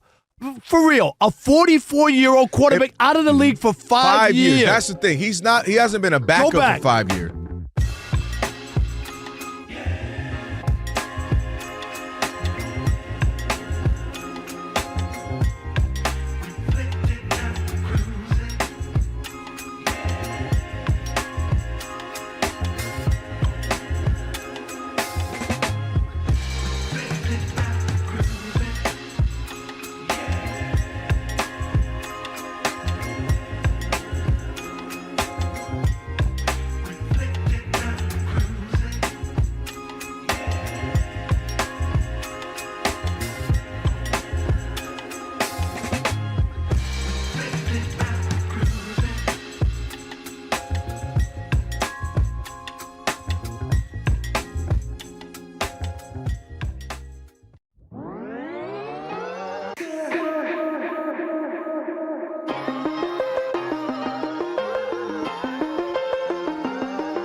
Fox Sports Radio, Odd Couple Rob and Kelvin on a Trash Talking Tuesday. I'm ready to buy a tree. I put up my wreath on my door today. Wait, you don't have a tree up yet? Not yet. I was in New I York. can't remember. You said you buy a real one or the real one? Oh yeah, I'll buy a real one. Nice. I'll probably get it this weekend because I was away, so I didn't want to have it sit there. Man, that's nice, man. Everybody, Alex, Rob G, y'all all ready? Bo, everybody all ready? Bo Christmas got a ready? tree up. Rob G's got a tree up since Thanksgiving. I don't celebrate. And Alex, no. Yeah, I don't celebrate. He just accepts Christmas gifts. Not yet. I got a big one for you. Thank you, Rob. You're welcome. I'll see how I feel in It's a Tyson gift. Tower. Thank you for that drop, by the way. We said you have a big one for me. I left it alone. I tried to move forward. Thank you, Rob. I tried my hardest Come to just pull my move hair. forward. But wait. Pull my hair. After I wash it. Oh, my gosh. Can you bring... No. You hear me in the background? Whoa. Listen, hear me in the background. Alex, can you bring your buns to me? Rob, I know you're going to hate me for this, but I got to do it one time. Just one time. What? No, don't do it. And I'm done. Okay, I'm not going to lie, Alex. That one may or may not be floating around Los Angeles. I tell people, and then we so stupid, like Rob was like, who's screwing? That one is, I ain't going to lie, I've told that story at least 26 times. Yeah, that one has made it around town. It's funny. That one's made it around town. But you really didn't mean it like that. No, you were talking about Shekel City. Right, that there you was could some have went game. 3-0, but one team, you know. You hear me? Yeah, easy. Right, relax. They're so I'll be trying to good. keep you employed. I'll be trying my best. And guess what? This is how we know it's real. We're guaranteed human at iHeartRadio. That's a good right. point. We're human here. You ain't got to worry about no AI. All right, by the way, with the iHeartRadio app, actually, let me read the right one so I can keep us employed as well. Where's the right one? Here we go. For over 40 years, Tire Rack's been helping customers find the right tires for how, for what, and where they drive, ship fast and free. Backed by free road hazard protection with convenient installation options like mobile tire installation. TireRack.com, the way tire buying should be. It's time for Last Call. This is the last call. Last call!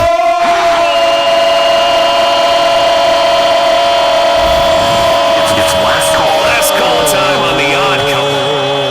Last call. Who we got? It's Johnny in Minnesota. You are the last call here on the Odd Couple Fox Sports Radio. What's up, Johnny? Parker, what's up, man? How are you? I ain't heard your voice in a minute. Where you been, Johnny? In Minnesota, man. Minnesota. I heard that. I say a little bit like that. But anyways, I had a very good weekend watching the Philadelphia Eagles get demolished. Okay. But I don't even think they got demolished. I want Jalen Hurts to do better. I don't know what goes on with that guy, man. Yeah, one day they're good, and the next day they're not. You know, I yeah, don't the know what goes turnovers on are there. bad. You can't turn the ball over like that. It was bad. 7 in 2 games. Hey, that's what I'm saying, Rob. And all I want to say is Merry Christmas, and I'll talk to you guys later. All right? Man, No we doubt. appreciate Merry you. Christmas to you as well. No and shout doubt. out to, I don't know where he is in Minnesota, but you went to NABJ in Minneapolis. Minneapolis is a nice town, man. Yeah. They got the big Target downtown. Well, you know, Mary Going Tyler anymore. Moore's show was based downtown. Sorry. You did it. You have been doing well, too, Rob. You've been doing well. Good one. What? It's a famous opening scene, Yes. and she's throwing her hat up. And What year was that? 76. We're lucky. You're right. No. 72. Okay. Old 68? Man River. I don't know any other show. Yeah, we opened up a show with the songs over 100 years old. That's all right, Old but it Man was River. Like but it- 9 people got that reference. It was, No, the it was ancestors. appropriate. I don't care. I want the 9 people got it to get it, and that clip is all over social It's media. already out there? Yes. Let me go see. Let me go give it a like. Rob Parker. We're always going to tell the real story out here no matter what. And you know what? If you don't know about it, then you look it up. You Google it. You better recognize we're going to tell you the history of this country. Yeah. We're going to push back when we have to. Yeah. We're not going to just do surfacey radio and Yeah. reactionary Yeah. radio like so many other bad radio shows. Yeah. Rob, guess what? If you don't like what we say, Well, I'm talking to you the way I want to talk to you. You have a problem, turn off your You know, station. Rob G hates that when we say turn off your station, right? You know? Don't change the station. Don't- You Rob can G turn the hates that. volume down as much as you want. We are not changing the And station. speaking of Old Man River, I think Jason Smith is coming up next, right? Is that not true? The Jason Smith Show with Mike Harmon is coming up next. I never miss your radio show. I never hear it, so I never miss it. Did you hear that?